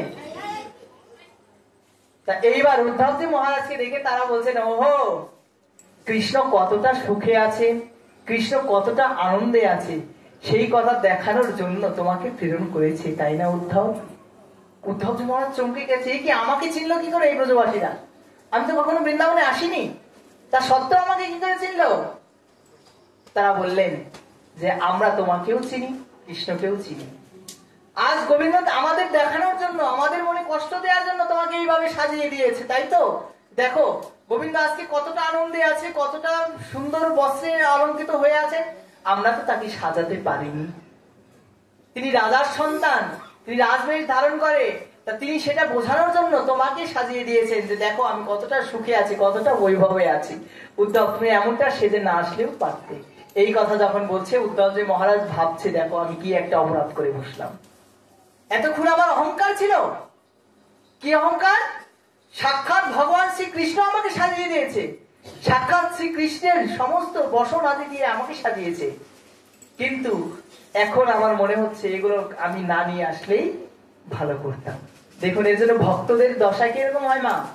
ভক্তরা এই সুন্দর বস্ত্র আদি দিয়ে আপনারা যতই সেজে গুজে পাঠে আসেন না কেন, কিন্তু এটা কিন্তু উচিত না মা। সবসময় দৈন্য ভাব নিয়ে গোবিন্দের শরণাপন্ন হতে হয়।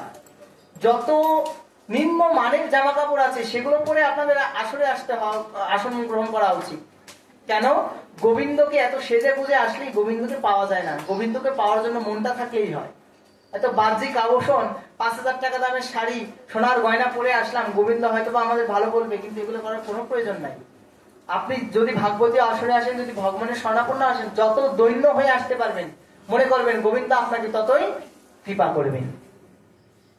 শেষ পর্যন্ত এই ব্রজবালাদের বোঝাতে চাইলেন যে কৃষ্ণকে তোমরা ভুলে যাও। তো সবাই ক্রন্দন করছে, উদ্ধব এ হেন প্রহার করো না আমাদের মনে। তোমরা যদি এই থেকে আমাদের বলতে তোমরা যমুনার জলে প্রাণ বিসর্জন করো, আমরা তথাপি করে নিতাম, কিন্তু গোবিন্দের বিরহে আমরা এমনিতেই রক্তিভূত, এখানে তুমি আর প্রহার করো না। তার শেষ পর্যন্ত যেতে যেতে যেতে যেতে বললেন, উদ্ধব আমাদের না হয় তুমি বোঝালে, কিন্তু বৃন্দাবনে এমনও একজন আছে, তুমি কি তাকে বোঝাতে পারবে? দেখুন ভাগবতে স্পষ্ট রূপে শ্রীমতী রাধা ঠাকুরানীর নাম কিন্তু কোথাওই বলা নেই, কিন্তু আকার ইঙ্গিতে কিন্তু অনেক জায়গায় শ্রীমতী রাধা ঠাকুরানীর নাম উল্লেখ করা আছে। এই উদ্ধবকে নিয়ে যাওয়া হলো শ্রীমতী রাধা ঠাকুরানীর কাছে। কেন? বলছে বৃন্দাবনে একজনই আছেন যিনি কৃষ্ণ প্রেম মূর্তি, যিনি কৃষ্ণের আহ্লাদিনী শক্তি স্বরূপা, যিনি কৃষ্ণের প্রেমময়ী ভাব। সে বলছেন একমাত্র ব্রজের অধীশ্বরী শ্রীমতী রাধা ঠাকুরানী। কালকে বলেছিলাম না, যার চরণকে আশ্রয় করে গোবিন্দ সুখে নিদ্রা যান, যার চরণকে সবসময় গোবিন্দ আমার অন্তরে ধারণ করে রেখেছে, সে কে? সে হচ্ছেন কৃষ্ণের প্রেমের ঘনীভূত মূরতি, আমার দিব্য আহ্লাদিনী শক্তি স্বরূপিণী শ্রীমতী রাধা ঠাকুরানী।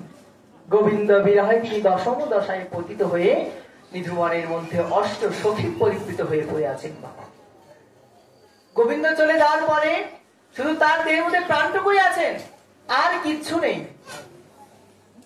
শুধু হা কৃষ্ণ হা কৃষ্ণ হা ব্রজেন্দ্র নন্দন বলে শুধু ক্রন্দন করতে থাকে। আর ক্ষণে ক্ষণে মূর্ছা যায়, আর যাকেই দেখে তাকেই ভাবে কৃষ্ণ। যেই গুল্ম লতা আদি যত যা কিছু দেখে সবাইকে ভাবে আমার কৃষ্ণ, সবাইকে আলিঙ্গন করতে দেয়। কালিন্দী যমুনার জলকে দেখে আমার রাধা ঠাকুরানী আলিঙ্গন করতে দেয় বাবা। হয়তো এই কৃষ্ণ আমার কালো রূপে যমুনা রূপে প্রবাহিত হচ্ছে। যখন গিরিরাজ গোবর্ধনের কাছে যায় তখন এই পাথরকে আঁকড়ে ধরার চেষ্টা করে। কেন? শ্রীকৃষ্ণের বেলুতে, শ্রীকৃষ্ণের বাঁশির স্থানে এই গিরিরাজ গোবর্ধন পর্যন্ত গলে গিয়েছিল বাবা। হয়তো এই চরণকে আশ্রয় করলে আমার গোবিন্দ মিলে যেতে পারে, এই ভরসায় সেই গিরিরাজকে আলিঙ্গন করতে যায়। যদি কালো ভ্রমরকে দেখে তাহলে সেই কালো ভ্রমরকে রাধা ঠাকুরানী আলিঙ্গন করতে যায়। কেন? বলছে না জানি কৃষ্ণ কোন রূপে আমার সামনে এসে উদয় হয়, যদি আমরা তার না সেবা করতে পারি তাহলে তো আর হবে না। এই কথা বলতে বলতে রাধা ঠাকুরানী আমার মহাভাবে বিভোর হয়ে নিরুবনের মধ্যে অষ্ট সখী পরিবৃত হয়ে পড়ে গেছে। এই উদ্ধবজি মহারাজ পাশে গিয়ে দাঁড়ালেন। সেই সময় রাধারানী আধো আধো নয়নে দেখতে পেলেন একটা ভ্রমর এসে তার চারিদিকে গুঞ্জন করছে। তখন শ্রীমতী রাধা ঠাকুরানী ভ্রমরকে লক্ষ্য করে উদ্ধবজি মহারাজকে আজকে তিনি বললেন, এই ভ্রমর যখন তার চরণকে স্পর্শ করতে আসলো, রাধা ঠাকুরানী বলছে, ওহে ভ্রমর, আমার চরণ তুই স্পর্শ করিস না। কেননা আমরা কৃষ্ণ বিরহে এতটাই বিরহ জ্বলছি, কৃষ্ণকে আমরা বুঝতে পারলাম না, কৃষ্ণকে আমরা ধরতে পারলাম না, কৃষ্ণকে আটকে রাখতে পারলাম না। তুইও যেমন ফুলে ফুলে মধু খাই বেড়াস, তোর গোবিন্দও তেরকম। যতদিন পর্যন্ত আমরা তাকে সুখ দিতে পেরেছি ততদিন আমাদের কাছে ছিল, কিন্তু না জানি কোন অপরাধে তোর কৃষ্ণ আমাদের পরিত্যাগ করে চলে গেছে। কালো কৃষ্ণ, কালো একটা কাক সেখানে উঠতে উঠতে যাচ্ছে বাবা। সেইখানে আমার রাধা ঠাকুরানী বলছে, ওহে কাক, তুই যা, ফিরে যা, তাই মথুরায় চলে যা, আমাদের এইখানে তোদের থাকতে হবে না। আর মথুরায় গিয়ে তোর ভগবানকে বলিস, তোর নাথকে বলিস যেন যেই দাবানল একবার জ্বালিয়ে গেছে, যদি বাবা কোনো বনে যদি আগুন লাগে, সেই বনে যদি কোনো পশু বাঁধা থাকে, তাহলে সেই পশুটাকে মুক্ত করে দিতে হয় বাবা, কেন? যেন সে বেঁচে থাকে।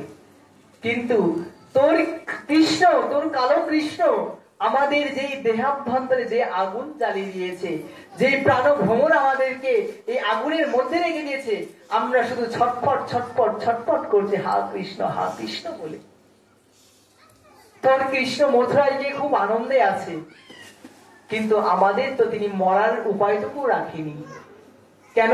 বুঝেছে যে প্রাণটুক ত্যাগ করবো, যে প্রাণ ত্যাগ করে আমার এই তাপিত প্রাণকে শীতল করবো, সেই উপায় তোর কৃষ্ণ রাখেনি। কেন জানিস? কেননা তার আনন্দ হবে না বলে। তিনি তো মানুষকে কষ্ট দিয়ে সুখ পায়, তিনি মানুষকে কাঁদিয়ে সুখ পায়। ঠিক আছে, যদি তোর কৃষ্ণ যদি আমাদের অশ্রু দেখে, যদি আমাদের কান্না দেখে যদি তোদের কৃষ্ণের যদি সত্যি ভালো লাগে, তাহলে এই জন্ম তো ছাড়া আমরা জন্ম জন্মান্তর ধরে কাঁদতে থাকবো। তাই গৌরী সীতানাথ শুধু এ জন্মে নয়, প্রতি জন্মে জন্মে আমরা তার জন্য কাঁদতে রাজি আছি। যা, ফিরে যা, আমার কাছে তুই আসিস না, তুই মথুরায় ফিরে যা। শেষ পর্যন্ত এই ভ্রমর যখন তার পাশ স্পর্শ করতে গেছে, রাধা ঠাকুরানী বলছে, এই ভ্রমর, তুই আমার চরণ স্পর্শ করিস না, আমার চরণকে স্পর্শ করার মতো ক্ষমতা তোরও নেই, তোর মালিক কৃষ্ণেরও নেই। কারণ তুইও যেরকম ফুলে ফুলে মধু খেয়ে বেড়াস, তোর কৃষ্ণও ঠিক একই রকম। এইভাবে রাধা ঠাকুরানী এই ভ্রমরকে লক্ষ্য করে কৃষ্ণকে একসময় ভৎসনা করছে। দেখো, এই হচ্ছে প্রেমের ভাব। মা যাকে ভালোবাসা যায় তাকে কিন্তু রাগারাগিও কিন্তু করা যায়। দেখবেন বাবা, অনেক বাবা এবং মায়েদের মধ্যে ভেজাল লেগে যায়, কিন্তু পরক্ষণেই দেখা যায় তাদের মধ্যে আবার কিন্তু মেলবন্ধন তৈরি হয়। যখন দিন শেষে দুজন একসাথে খেতে বসে বাবা, তখন কিন্তু আর ওই ঝগড়ার কথা মনে থাকে না। তা বলে, কেউ কেউ বলে, বাবা তোমরা প্রতিদিন ঝগড়া করো কেন? তা এখন তারা দুজনের উত্তর দেয়, দেখো এই ঝগড়াটা হচ্ছে ভালোবাসার আর একটা রূপ। যদি ঝগড়া না থাকে তাহলে ভালোবাসাটাকে বোঝা যাবে না। তা এর জন্য মাঝে মাঝে ঝগড়া হলে এটা ভালো। তা শ্রীমতী রাধা ঠাকুরানী প্রথমে কৃষ্ণকে ভৎসনা করছে, শেষ পর্যন্ত তাদের এখানে প্রজল্পের কথা বলা আছে, অর্থাৎ এই যে রাধারানী দশম ভাবে বিভোর হয়ে আছে। কি মান ভাব প্রণয়, এরকম ভাবে এক একটা যখন প্রকল্প যাচ্ছে, রাধা ঠাকুরানী বেহুশ নয়নে বেহুশ হয়ে কৃষ্ণকে একসময় ভৎসনা করেছে। আবার শেষ পর্যন্ত বলছে যে কৃষ্ণকে শুধু দোষ দিলে হবে না, দোষী তো আমরা তার চরণে দাসী হতে পারিনি, ব্যর্থতা আমাদের, আমরা তাকে ধরে রাখতে পারিনি। এই কথা বলতে বলতে রাধারানী আবার বেহুশ হয়ে যান। শেষ পর্যন্ত বললেন যে কেন তোর কৃষ্ণকে যতই আমরা খারাপ বলি, আবার পরক্ষণে বলছে তোর ব্রজেন্দ্র নন্দন কৃষ্ণ শুধু খারাপই নয় রে, তার কিছু ভালো দিকও আছে। তবে শোন, তিনি সবার প্রতি সমদৃষ্টি সম্পন্ন। যতটা আমরা তার কাছে প্রিয়, মথুরার বাসীও তার কাছে প্রিয়।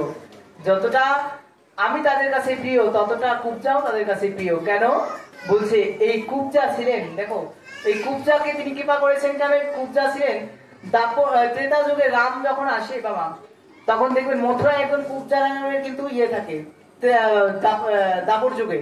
অর্থাৎ শ্রীকৃষ্ণ যখন মথুরায় যায় তখন দেখবেন এই কুবজা সবার তিলক লাগাই দিত কংসে। তা কষ্ট হচ্ছে, সবার কষ্ট হচ্ছে। দেখুন আজকে একটু শেষের দিন তো, আজকে একটু বলি, আর কবে এই সৌভাগ্য হবে বা এইভাবে আপনাদের ভিতরে বসতে পারবো কিনা তা তো বলা যায় না। একটু শুনে যান, একটু ব্রজের মহিমা, একটু ব্রজের কথা শুনে যান। এইটুকুই আপনাদের কৃষ্ণকে উপলব্ধি করাতে সাহায্য করবে বাবা। কৃষ্ণের যতই লীলা থাক, কিন্তু ব্রজ লীলার কাছে একটা লীলাও কিন্তু পরিপুষ্ট নয়। শ্রীকৃষ্ণের যত লীলা আছে সব থেকে সর্বোত্তম লীলা হচ্ছে নরলীলা। আর এই নরলীলার মধ্যে সর্বশ্রেষ্ঠ তার হৃদয়ের যে লীলাটা, সেটা হচ্ছে সমস্ত ব্রজের কথা, বৃন্দাবনের কথা। সমস্ত ভাবের মধ্যে শ্রেষ্ঠ হচ্ছে ব্রজভাব। এইভাবে আপনি গোবিন্দকে যতটা আপন করতে পারবেন, যতটা আপনার সন্তান রূপে, পতি রূপে, স্বামী রূপে, আপনি যে রূপে চান গোবিন্দকে আপনি আপন করতে পারবেন। শ্রীকৃষ্ণের বাদ বাকি লীলা দ্বারা কৃষ্ণকে এইভাবে আপন করা যাবে না। কেননা এটা হচ্ছে গোবিন্দের হৃদয়ের অংশ। বৃন্দাবন কি? বৃন্দাবন গোবিন্দের একটা হৃদয়ের টুকরা। এখানে তিনি একটা কথা বলেছেন যে বৃন্দাবন পরিত্যাজন পাদম মেঘন্না গচ্ছতি। আমার কৃষ্ণ বলেছেন যে আমি বৃন্দাবনকে পরিত্যাগ করে বৃন্দাবনের বাইরে এক পাও হই না। তা দেখুন, ব্রজের মধ্যে যেমন কৃষ্ণ আগেও ছিল, এখনো আছে, ভবিষ্যতেও থাকবে, এতে কোনো ভুল নাই। তবে আমাদের মধ্যে যদি দেখার মতো নয়ন না থাকে মা, তাহলে তো দোষ গোবিন্দের দিলে হবে না। যাই হোক, শ্রীমতী রাধা ঠাকুরানী যখন এইভাবে ভৎসনা করলেন, পরক্ষণে বললেন যে তিনি তো মথুরায় কুবজাকে নিয়ে খুশি আছেন। আবার বলছেন যে কুবজাকে নিয়ে খুশি থাকবেনই না কেন? কেন বলছি, তাকে সেবা করার জন্য অসংখ্য দাস দাসী রয়েছে মথুরায়। তিনি এখন রাজার মতো হয়ে গেছেন, তো মথুরায় কত মানুষ তাকে এসেছেন, তার শত শত দাস দাসী রয়েছেন, তাকে সেবা করছেন। তা আমাদের কথা কৃষ্ণের কেনই বা মনে থাকবে? এই কথা প্রথমে বলেছিলেন, কিন্তু পরক্ষণে আবার বললেন যে শুধু কৃষ্ণকে দোষ দিলেই হবে না। এই কুবজা, এই কুবজার কথা যে যাকে বললেন, যার কথা বললাম, মথুরায় সবাইকে তিলক লাগিয়ে বেড়াইতেন, কংসেরকে করতেন, তা হচ্ছে এই কুবজা পূর্ব জন্মে যখন রামায়ণ আপনারা পড়েছেন বা দেখেছেন, তারা দেখবেন শূর্পণখা নামে একটা চরিত্র আছে, আছে কিনা? রামায়ণে শূর্পণখা নামে একটা চরিত্র আছে কিনা? সবার কাছ থেকে শুনবো, আছে কিনা? আচ্ছা, এই যে শূর্পণখা ছিল, তার অভিলাষা কি ছিল?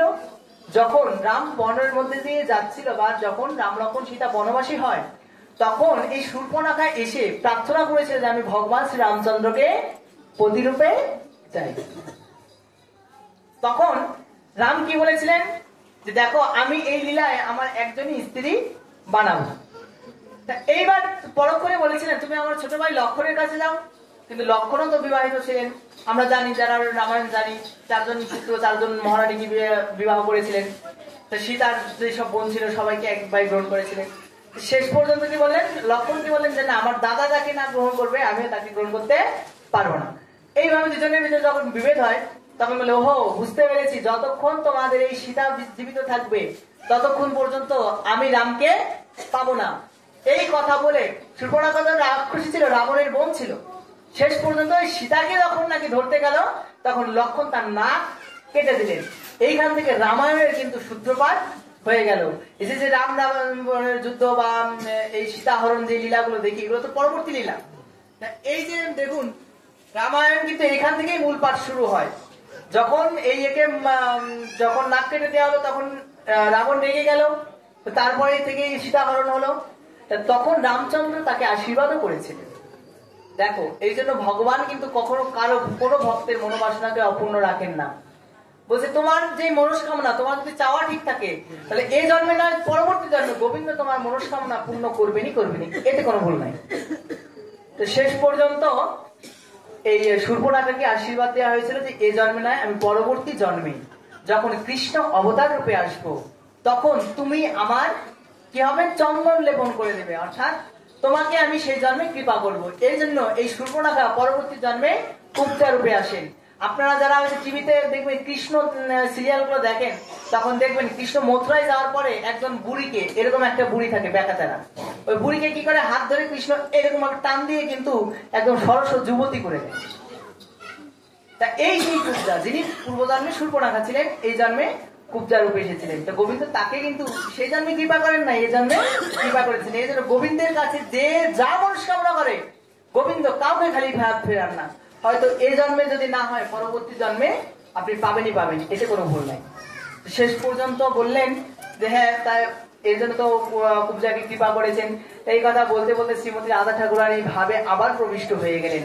শেষ পর্যন্ত যখন প্রণাম করতে এসেছে, উদ্ধবজি মহারাজকে লক্ষ্য করে রাধারানী অনেক ভৎসনা করলেন, কৃষ্ণকে অনেক কথা বললেন, কিন্তু বলতে বলতে তিনি আবার অচৈতন্য হয়ে পড়ে গেলেন।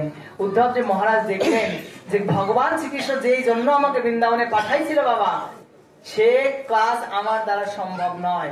যে কি বৃন্দাবনের সবাইকে বোঝানোর জন্য যে তোমরা সবাই কৃষ্ণকে ভগবান রূপে ভালোবাসো, এইভাবে তাকে ভালোবেসে লাভ নাই।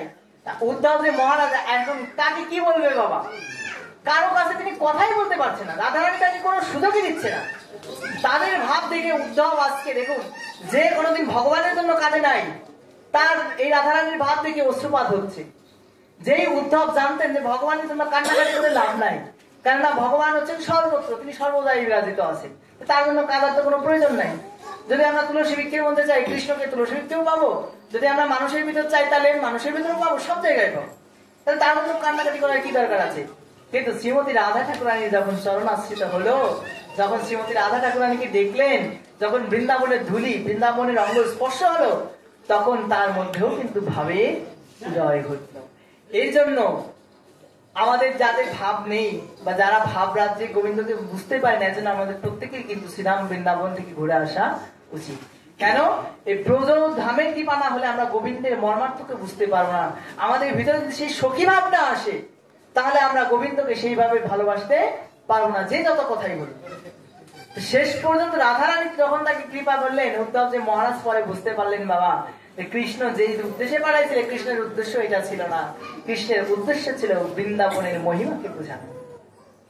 তখন যখন তারা এরকম ভাবে রাধারানী বলতে বলতে বলতে বলতে যখন ভাবে আবিষ্ট হলেন, সমস্ত সখী বৃন্দ আবার মথুরার দিকে হা নাথ হা নাথ, হা ব্রজেন্দ্র নন্দন, হা ব্রজেন্দ্র নন্দন বলে চিৎকার করতে লাগেছে।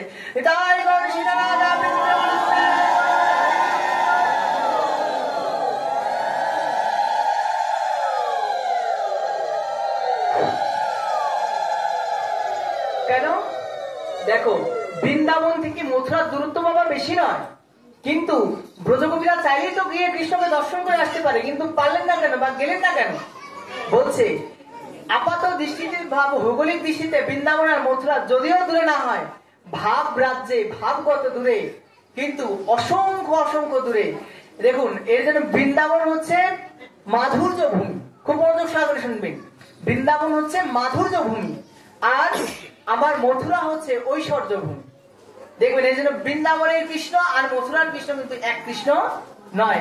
বৃন্দাবনে বাবা কৃষ্ণ মাখন চুরি করেছে, মথুরায় গিয়ে কি কারো ঘরে মাখন ভেঙেছে? ভেঙেছে? যারা কৃষ্ণ সম্বন্ধে একটু অবগত আছেন, মথুরায় গিয়ে কি কারো মাখন চুরি করেছে? করে নাই। তাহলে বৃন্দাবনে এরকম তিনি যত দুষ্টুমি করেছেন, মথুরায় গিয়ে কিন্তু কৃষ্ণ একটাও দুষ্টুমি করেন নাই। কেন? বৃন্দাবন হচ্ছে তার হৃদয়ের অংশ। আমি প্রথমেই বলেছি এটা হচ্ছে মাধুর্য ভূমি, আর মথুরা হচ্ছে তার ঐশ্বর্য ভূমি, অর্থাৎ সেইখানে তিনি ভগবান রূপে পূজিত হন।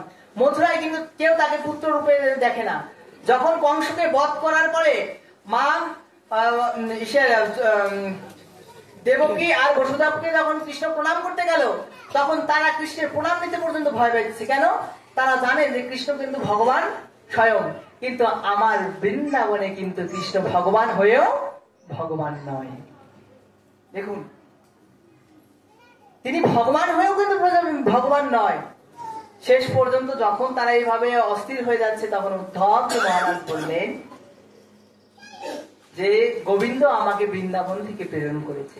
শ্রীমতী রাধা ঠাকুরানী বলেছিলেন, হ্যাঁ রে, তোর কৃষ্ণের কি একবার বৃন্দাবনের কথা মনে পড়ে না? আমাদের কথা না মনে পড়লো, বৃন্দাবনের কি কোনো কিছুর কথাই কি তার মনে নাই?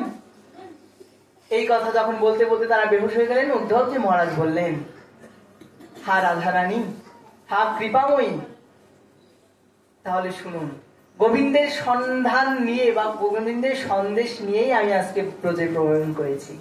আমি তাদের কথা, গোবিন্দের কথা আপনাদের শোনাবো বলেই এসেছি বৃন্দাবনে। আপনি যদি অনুমতি দেন, যদি কৃপা করেন, তাহলে আমি বলতে পারি। তখন ওই গোবিন্দের পত্রটাকে খোলা হলো। যখন খোলা হলো, সমস্ত যত প্রধানগণেরা ছিল একে অপরে টানাটানি করতে করতে সেই পত্রকে ছিঁড়ে ফেলে দিয়েছে। কেন? সবাই এখন ওই পত্রটার ছেঁড়া অংশটাকে বুকে ঝরিয়ে দিয়ে হা কৃষ্ণ বলে কাঁদছে। আর উদ্ধবজি মহারাজকে বলছে, দেখো দেখো আমার নামটা কোথায় লেগেছে। প্রত্যেক ব্রজবালারা এসে বলছে, দেখো দেখো আমার নাম কোথায় লিখেছে। কৃষ্ণ যে আমার কথা মনে করে রেখেছে, এটাই তো আমরা জেনে ধন্য হয়ে গেছি। সে নাইবা আসলো, তিনি যে আমাদের জন্য পত্র পাঠিয়েছেন, উদ্ধব দেখো দেখো আমার নাম কোথাও না কোথাও আছে। এইবার উদ্ধবজি মহারাজ বলছে, আপনাদের কারণ আমি এইখানে নেই। এই কথা যখন বললেন, সখীরা আবার আর্তনাদ করতে লাগলেন। এই কি কথা শোনালে উদ্ধব? ওহো, ঠিকই তো রাধারানী বলেছি, কেনই বা আমাদের নাম মনে রাখবে? আমরা অশিক্ষিত মূর্খ ব্যক্তি, আর তাকে তো আমরা ধরে রাখতে পারিনি, তাকে আমরা ভালোবাসতে পারিনি, আমাদের নাম কেন মনে রাখবে? তা কি লিখেছে উদ্ধব, তাড়াতাড়ি বলো। তখন ওইখানে গোবিন্দ লিখেছিলেন যে, ওহে ব্রজাঙ্গনারা, তোমরা যে আমার জন্য এতটা ব্যাকুল হচ্ছ, একবার নিজের মনে খুঁজে দেখো, তোমাদের সঙ্গে কি আমাদের মিলন হয় না? কেন? দ্বিতীয়বার বললেন, যখন তোমরা ভাবে ভাবিত হয়ে, যখন হা কৃষ্ণ হা ব্রজেন্দ্র নন্দন বলতে বলতে তোমরা ভাবে বিভোর হয়ে যাও, তোমরা অজ্ঞান হয়ে একদম মাটিতে ধুলায় লুণ্ঠিত হও, তখন গিয়ে আমি প্রত্যক্ষ কৃষ্ণ তোমাদের জীবন দান করি, তোমাদের ওই মূর্ছা থেকে উঠে আবার আমার সঙ্গ সুখে আবার আমি অন্তর্ধান হই, তখন আমি প্রত্যক্ষ রূপে তোমাদের জীবিত করে দিই। তাহলে তোমরা একবার ভেবে দেখো, আমাদের সঙ্গে কি তোমাদের মিলন হচ্ছে না? কিন্তু তফাৎ হলো এই যে, বলে বাবা, আনন্দের দিন কিন্তু তাড়াতাড়ি শেষ হয়ে যায়, কিন্তু দুঃখের দিন কিন্তু তাড়াতাড়ি শেষ হয় না। বলে যখন আমি চলে আসি, তখন তোমাদের কাছে বিরহটা অধিক অধিক গুণ বেড়ে যায়, তখন তোমরা আমার জন্য অত্যন্ত ব্যাকুল হয়ে যাও। কিন্তু চিন্তা করো না, আমি যেই নিধুবনে আগেও ছিলাম, এখনো আছি, ভবিষ্যতেও থাকবো, যখন যখন আমাদের কথা মনে পড়বে তোমরা নিধুবনে আসো, আমার লীলা কথাকে তোমরা স্মরণ করো, ওই লীলার মধ্যেই আমাকে তোমরা প্রত্যক্ষ করতে পারবে। দেখো লীলার কত শক্তি। বললেন কৃষ্ণ, আমার শাস্ত্র তো বলে যে, যেই নাম সেই কৃষ্ণ ভজ নিষ্ঠা করি, নামের সাহিত্য আছেন আপনি শ্রীহরি। দেখো নামের ভিতরে কিন্তু নামই বাধা আছে, এই জন্য নাম কিন্তু কোনো সাধারণ কিছু নয়। যাই হোক, শেষ পর্যন্ত এইভাবে বলতে বলতে বলতে বলতে সবার ভিতরের অন্তর ব্যথা একটু হলেও শান্ত হলো। সবাই হা ব্রজেন্দ্র নন্দন বলে প্রতিদিন কান্নাকাটি করতে লাগলো। তখন উদ্ধবের মনে যখন এই জ্ঞানের অহংকার ছিল, যখন সখীদের কৃপা হয়ে গেছে, তখন আর তার জ্ঞানে অহংকার নেই। পরবর্তীতে ব্রজ ধুলার মধ্যে তিনি যখন গড়াগড়ি গেলেন, তখন তার মধ্যে প্রেমের ভাব উদিত হলো। নিতাই গৌর সীতানাথ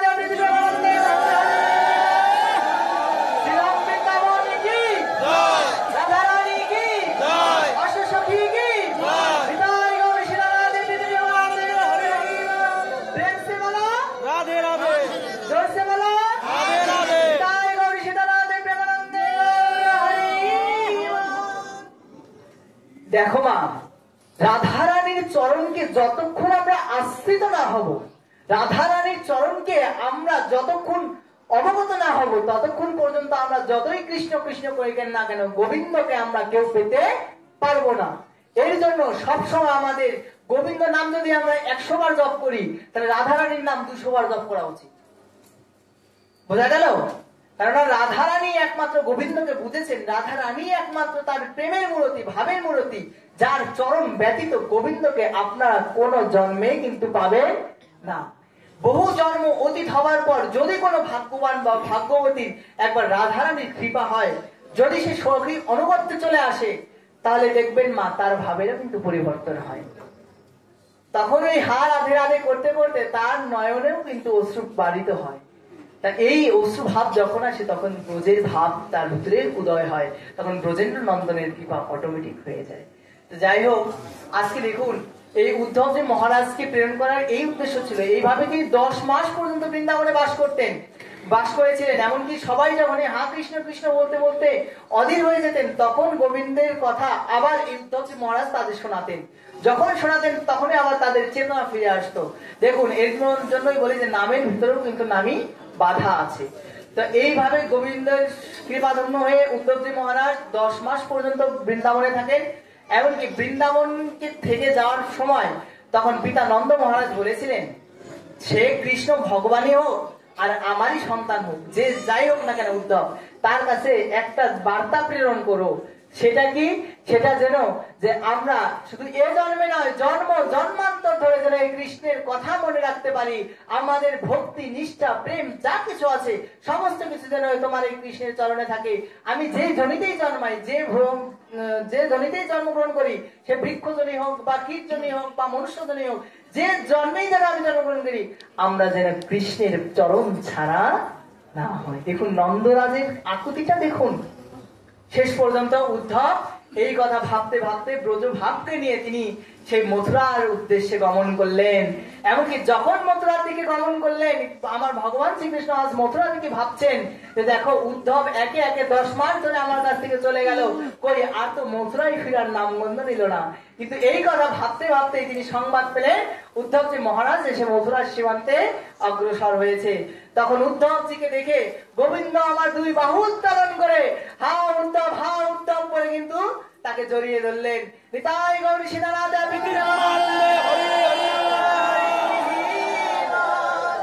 দেখুন, যে উদ্ধব গোবিন্দের এত প্রিয় হওয়া সত্ত্বেও গোবিন্দ তাকে কখনো আলিঙ্গন করেনি। আজ সেই গোবিন্দ এই উদ্ধবকে দেখে জড়িয়ে ধরেছে, তাও একবার আলিঙ্গন করেনি মা, বারংবার আলিঙ্গন করছে। কেন করছে? বলছে এতক্ষণে উদ্ধবের অহংকার দূরীভূত হয়ে প্রেমের পরাকাষ্ঠা তিনি বুঝতে পেরেছেন, প্রেমের ভাব মূলতি, প্রেমের যে সারাংশ তিনি সেটাকে বুঝতে পেরেছেন। আর আজকে যেন উদ্ধবের মূলতির মধ্যে দিয়ে তারা সমস্ত বৃন্দাবনবাসী আজ মথুরায় এসে উপস্থিত হয়েছেন। এবার গোবিন্দের অধরের দিকে উদ্ধবজি মহারাজ তাকিয়ে আছেন, আর উদ্ধবজি মহারাজের মুখের দিকে গোবিন্দ তাকিয়ে আছেন। গোবিন্দ আর এক মুহূর্ত দেরি করলেন না, আজকে উদ্ধবকে নিয়ে তিনি তার শয়ন কক্ষের দিকে চলে গেছেন। সমস্ত নিবৃতে নিকুঞ্জে তার গৃহের মধ্যে গিয়ে উদ্ধবকে নিয়ে বসে আছেন আর বলছেন যে কে কি বার্তা প্রেরণ করেছে উদ্ধব আমাকে বলো। গোবিন্দ বলতে বলতে গোবিন্দের বক্ষ আজ প্লাবিত হয়ে যাচ্ছে সেই ব্রজ কথা মনে করে, সেই গোবিন্দের বৃন্দাবন বাসীদের কথা মনে করে হাউ হাউ করে রাজসভার মধ্যে কেঁদে উঠেছেন আমার ব্রজেন্দ্র নন্দন ভগবান শ্রীকৃষ্ণ। দেখো মা, ব্রজ তার কতটা প্রিয়, আর বৃন্দাবন ধাম গোবিন্দকে যদি পেতে হয় মা, বৃন্দাবন ভাব ব্যতীত গোবিন্দকে কখনোই পাওয়া যাবে না। তো যাই হোক, এই হচ্ছে উদ্ধব সন্দেশের মাহাত্ম্য।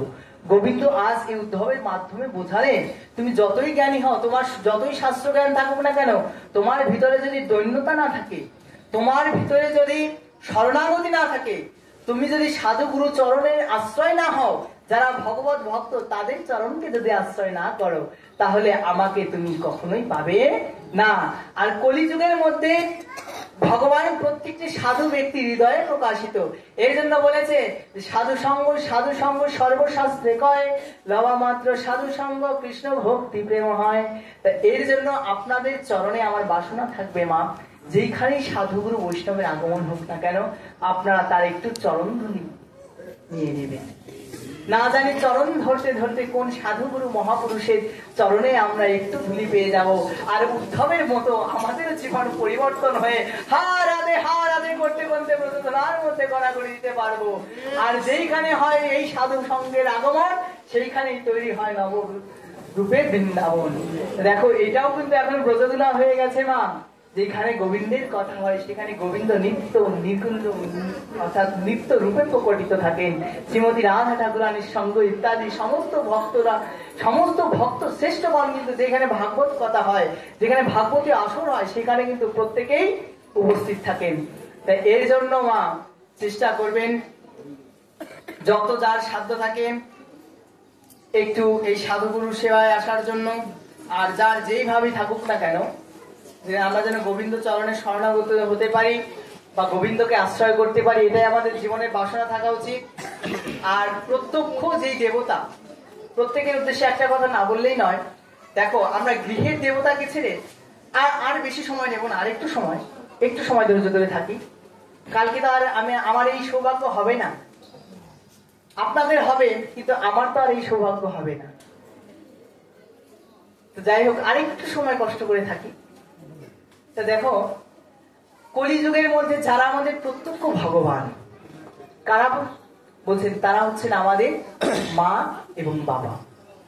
যারা বর্তমান যারা ইয়াং জেনারেশন আছেন তাদের উদ্দেশ্যে একটা কথা বলি, যে আমাদের এই মা বাবাকে যারা ব্যতীত বা মা বাবাকে আঘাত করে যারা সাধন ভজনে অগ্রসর হতে চায়, তাদের কিন্তু সাধন ভজন হবে না, বরঞ্চ আপনি উল্টে পাপে ভাগী হবেন। এই জন্য কালকে একটা বিঠ্ঠলাজি মহারাজের কথা বলেছিলাম, যে যার যা কিছুই হোক না কেন, যাতে আমরা আমাদের মা বাবাকে সন্তুষ্ট করে মা বাবার আশীর্বাদ নিয়ে যেন আমরা গোবিন্দ সেবায় নিয়োজিত হই, তাহলে গোবিন্দ আমাদের অত্যন্ত সন্তুষ্ট হবে। এদের চরণ, কেন আমাদের জীবনের প্রথম গুরুই হচ্ছে আমাদের মা বাবা। কিন্তু বর্তমান সমাজে বা বর্তমান জামানায় এটাই দেখা যাচ্ছে যে আমরা মা বাবাকে বৃদ্ধাশ্রমে রেখে আমরা লাখ লাখ টাকা মন্দিরে অর্পণ করে দিই। সেই মা বাবাকে ত্যাগ করে দেখা যাচ্ছে যে আমরা বাবা ভোলানাথের পূজা করছি, মা দুর্গার আরাধনা করছি। কিন্তু শুনে রাখুন মা, আমাদের শাস্ত্র বা বেদও এটা বলে যে মাতৃদেব ভব, পিতৃদেব ভব, অতিথিদেব ভব। এটা আমাদের বেদও বলে। যারা মা বাবা বা গুরুজনকে অবজ্ঞা করিয়া যতই সাধু সঙ্গ করুক না কেন, তাদের কিন্তু সাধু সঙ্গ হয় না। এই জন্য মা বাবাকে আশ্রয় করে, মা বাবাকে প্রণাম করে আপনার ধর্ম কাজে যান, দেখবেন সেই কাজে কোনো বাধা বিঘ্ন ব্যতীত কিন্তু আপনারা সফল হবে। তা এই জিনিসটা প্রত্যেকেই বোঝা উচিত, জানা উচিত, যেন আমরা আমাদের মা বাবার প্রতি একনিষ্ঠ থাকি। আর আরেকটা কথা হচ্ছে, দেখো বর্তমান যে পরিস্থিতি এখন এসে দাঁড়িয়েছে, জানি না ভবিষ্যতে কি হবে, কিন্তু এখন আমাদের পরিচয় একটাই বাবা। যারা রামকৃষ্ণ মিশনের অনুসারী তারাও কিন্তু সনাতনী, যারা ইসকনের প্রতিনিধি বা ইসকন যারা ইসকনীয় ভাবধারাকে রেখেছি তারাও কিন্তু আমার সনাতনী বা হিন্দু। তা যারা অনুকূল চন্দ্রের মতে আছি তারাও কিন্তু হিন্দু। তা যারা বেদকে প্রাধান্য দিয়ে বৈদিক ধর্মকার্য নিয়ে আছি তারাও হিন্দু। দিন শেষে কিন্তু আমরা সবাই সনাতনী, আমরা সবাই হিন্দু। তাহলে কেন এই বিভেদ? এই বিভেদ আপনারা যত করবেন বাবা, তত আমরা আমাদের ধর্মকে টিকিয়ে রাখতে রাখতে কিন্তু একদম হাঁপসে যাব, ধর্ম রক্ষা আমাদের হবে না। এখন সময় হয়েছে সবাই এখন একত্রিত হন। যে যার মতাদর্শে থাকে থাক, যে যার মত করে গোবিন্দকে বুঝুক, যে যার ইষ্ট দেব দেবতাকে বুঝুক, এটা ডাজেন্ট ম্যাটার। বাট এখন সবার একত্রিত হওয়ার সময়, এখন সময় এসে গেছে সবাই ঐক্যবদ্ধ হওয়ার। যদি আমরা এখনো যদি সমস্ত সনাতনী এক হয়ে থাকি, যদি এখনো সব সনাতনী হাতে হাত দিয়ে কাজ করি বাবা, আমাদের ধর্মকে কেউ কিছু বলে যাবে এমন সাধ্য কারো হবে না। প্রেম সে বলো রাধে রাধে, হৃদয় গৌর সীতারাধে। যেই আদর্শ আমার চৈতন্য মহাপ্রভু কিভাবে শুদ্ধকারে নয়, যেই জন্য কৃষ্ণ ব্যক্তা সেই গুরু হয় বাবা। কৃষ্ণ তো সবার ভিতরেই আছে বাবা, কৃষ্ণ তো শুধু ওই বিগ্রহের মধ্যে সীমাবদ্ধ নাই, কৃষ্ণ প্রত্যেকের মধ্যে আছেন, এটা ভাগবত বলেছে। তাহলে আমরা একে অপরের সঙ্গে মারামারি হানাহানি এর সঙ্গে ঝগড়া জঞ্জাল করে নিজেদের মধ্যে কেন দূরত্ব তৈরি করছি? সমস্ত কিছু বিভেদ ভুলে গিয়ে এখন সময় এসেছে সবাই এখন এক হয়ে সবাই দিন শেষে আমরা সনাতনী এই কথাকে মনে রেখে সনাতন ধর্মের জন্য কাজ করে যান। এটা আপনাদের প্রত্যেকের চরণ কমলে আমার অশেষ আশা থাকবে। তো আপনারা এইভাবেই অগ্রসর হবেন। তো যাই হোক, যেহেতু একটা বলেছিলেন যে একটা গান গাওয়ার জন্য, দেখি মানে গানটা আমি অনেকদিন ধরে করি না, এই জন্য মানে একটু সমস্যা হয়ে গেছে। আমি 1 বছর ধরে আমার গানের জগৎ থেকে টোটাল বাইরে আছি। আর গান তো সম্পূর্ণ একটা চর্চার বিষয়, যত চর্চা না করা যাবে তত তো আর স্কিল ঠিক থাকে না। যাই হোক, দেখি একটু চেষ্টা করি। তো ইনস্ট্রুমেন্ট বানানোর দরকার নেই, পরবর্তীতে বানাবো।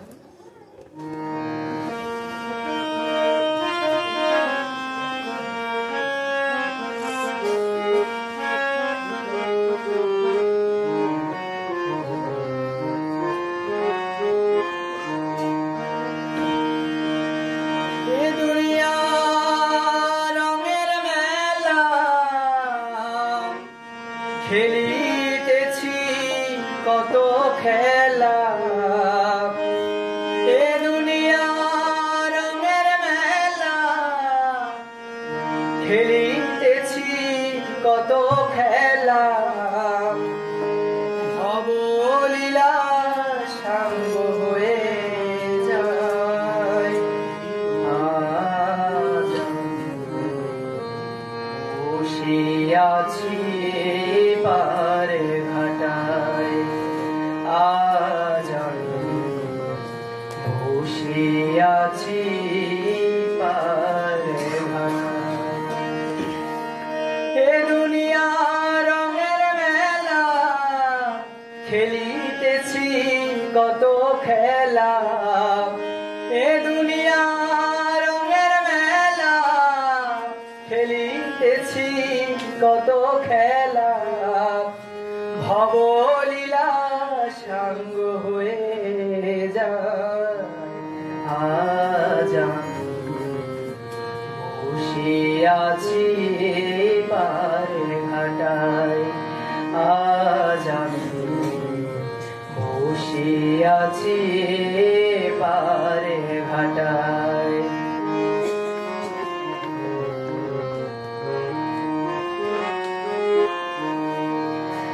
যাদের কল্যাণে আমি আসি ভুবনে, কোথায় বা গেল তারা ভাবি মনে মনে।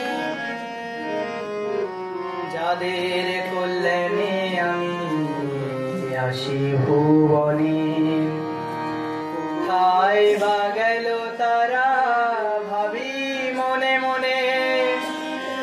আদরের পিতা মাতা বিদায় নিয়ে গেল তারা, আদরের পিতা মাতা বিদায় নিয়ে গেল তারা। নিয়তির খেলা বোঝা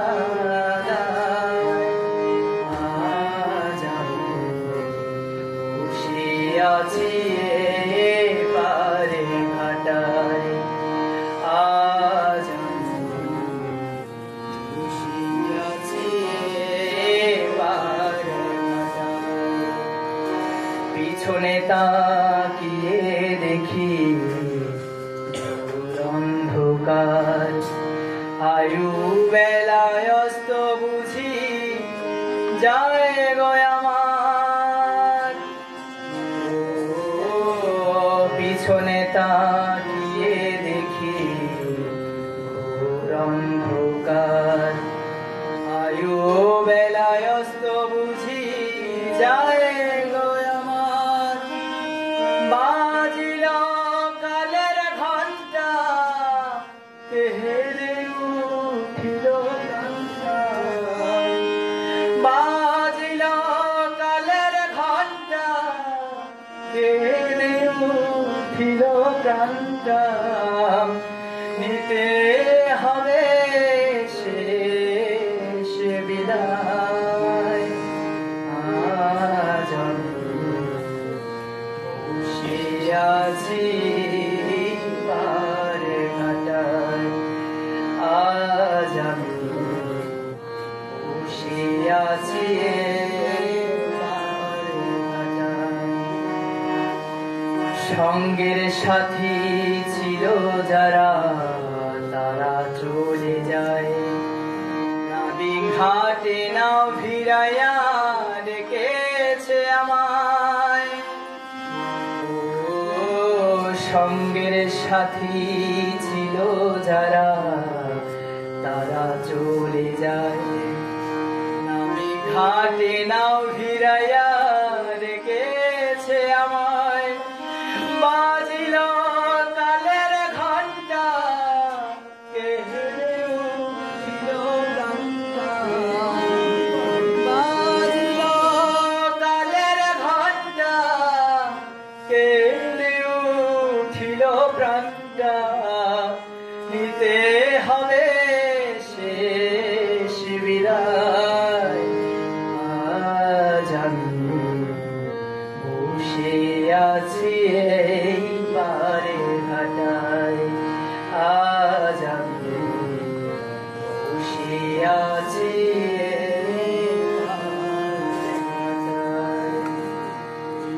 তো এইভাবেই আমাদের জীবনের একটু একটু আয়ু কিন্তু মা শেষ হয়ে যাচ্ছে, আর সময় নেই। এখন প্রলয়কাল আসন্ন, যে যত পারেন মা হরিনাম জপ করুন। হরে নাম হরে নাম হরে নামই বকে বলম কলৌ নাস্তিব্য নাস্তিব্য নাস্তিব্য গতি অন্যথা। যে যেই মতেই থাকুক না কেন, যে যেই মতাদর্শকে আদর্শ করে মানুক না কেন, চৈতন্য মহাপ্রভুর একটি বাণী যে হরিনাম ব্যতীত কলিযুগের মানুষের নিস্তার নাই নাই নাই। একবার নয়, তিনবার বলেছেন মা। এই জন্য আপনাদের চরণে আমার এতটুকু অনুরোধ, যেইখানে হরিনাম সংকীর্তন হবে সেইখানে আপনারা একবার এসুন। কেন? এখানে আসলে আপনারা কিছু হারাবেন না মা, যা পাবেন তা আপনাদের পরকালের সম্বল হয়ে যাবে। এর জন্য সমস্ত কিছুকে পরিত্যাগ করে হলেও যদি এতটুকু 1 ঘন্টা সময় হলেও যদি আসতে হয়, একটু ভাগবতী আসলে আসুন, একটু ভক্ত সঙ্গ করুন। এটা আমার আপনাদের চরণে আমার একান্ত নিবেদন। তো যাই হোক, বেশি কিছু না, কিছুই জানি না মা।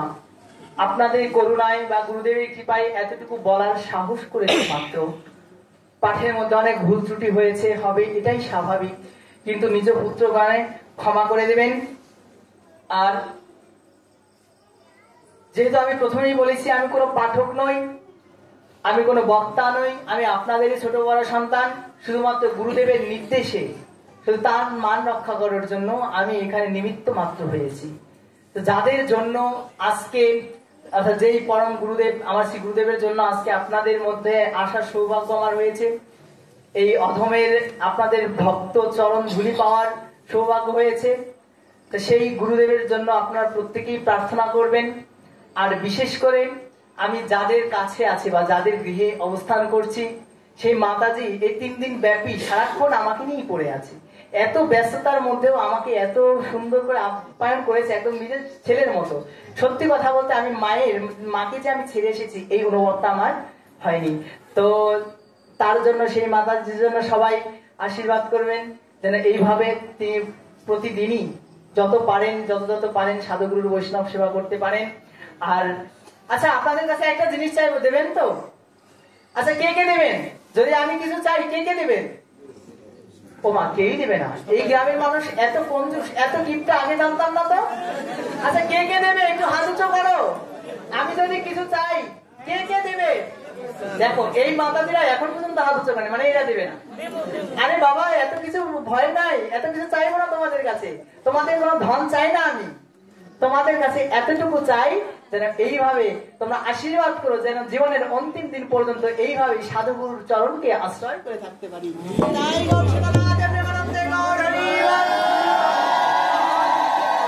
যাই হোক,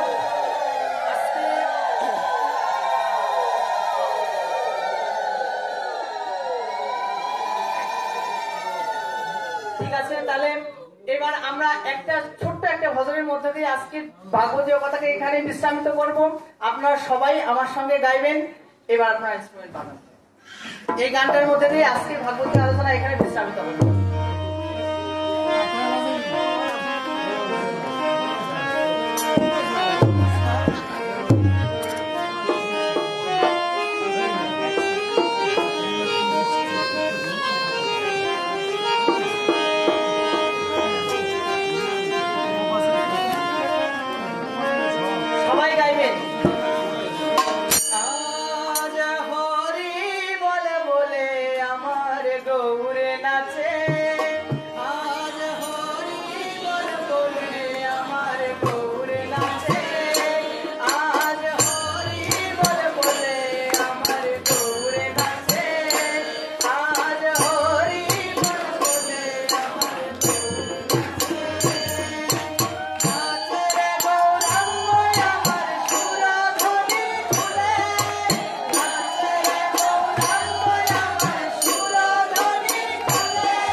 माता की, नवदीप चंद्र हरि भगवान की, नित्यानंद प्रभु की, अद्वैत प्रभु की, शिवास पंडित की, गदाधर पंडित की, निताई गौर सीताराम देवी प्रेमानंद गौर हरि बोल।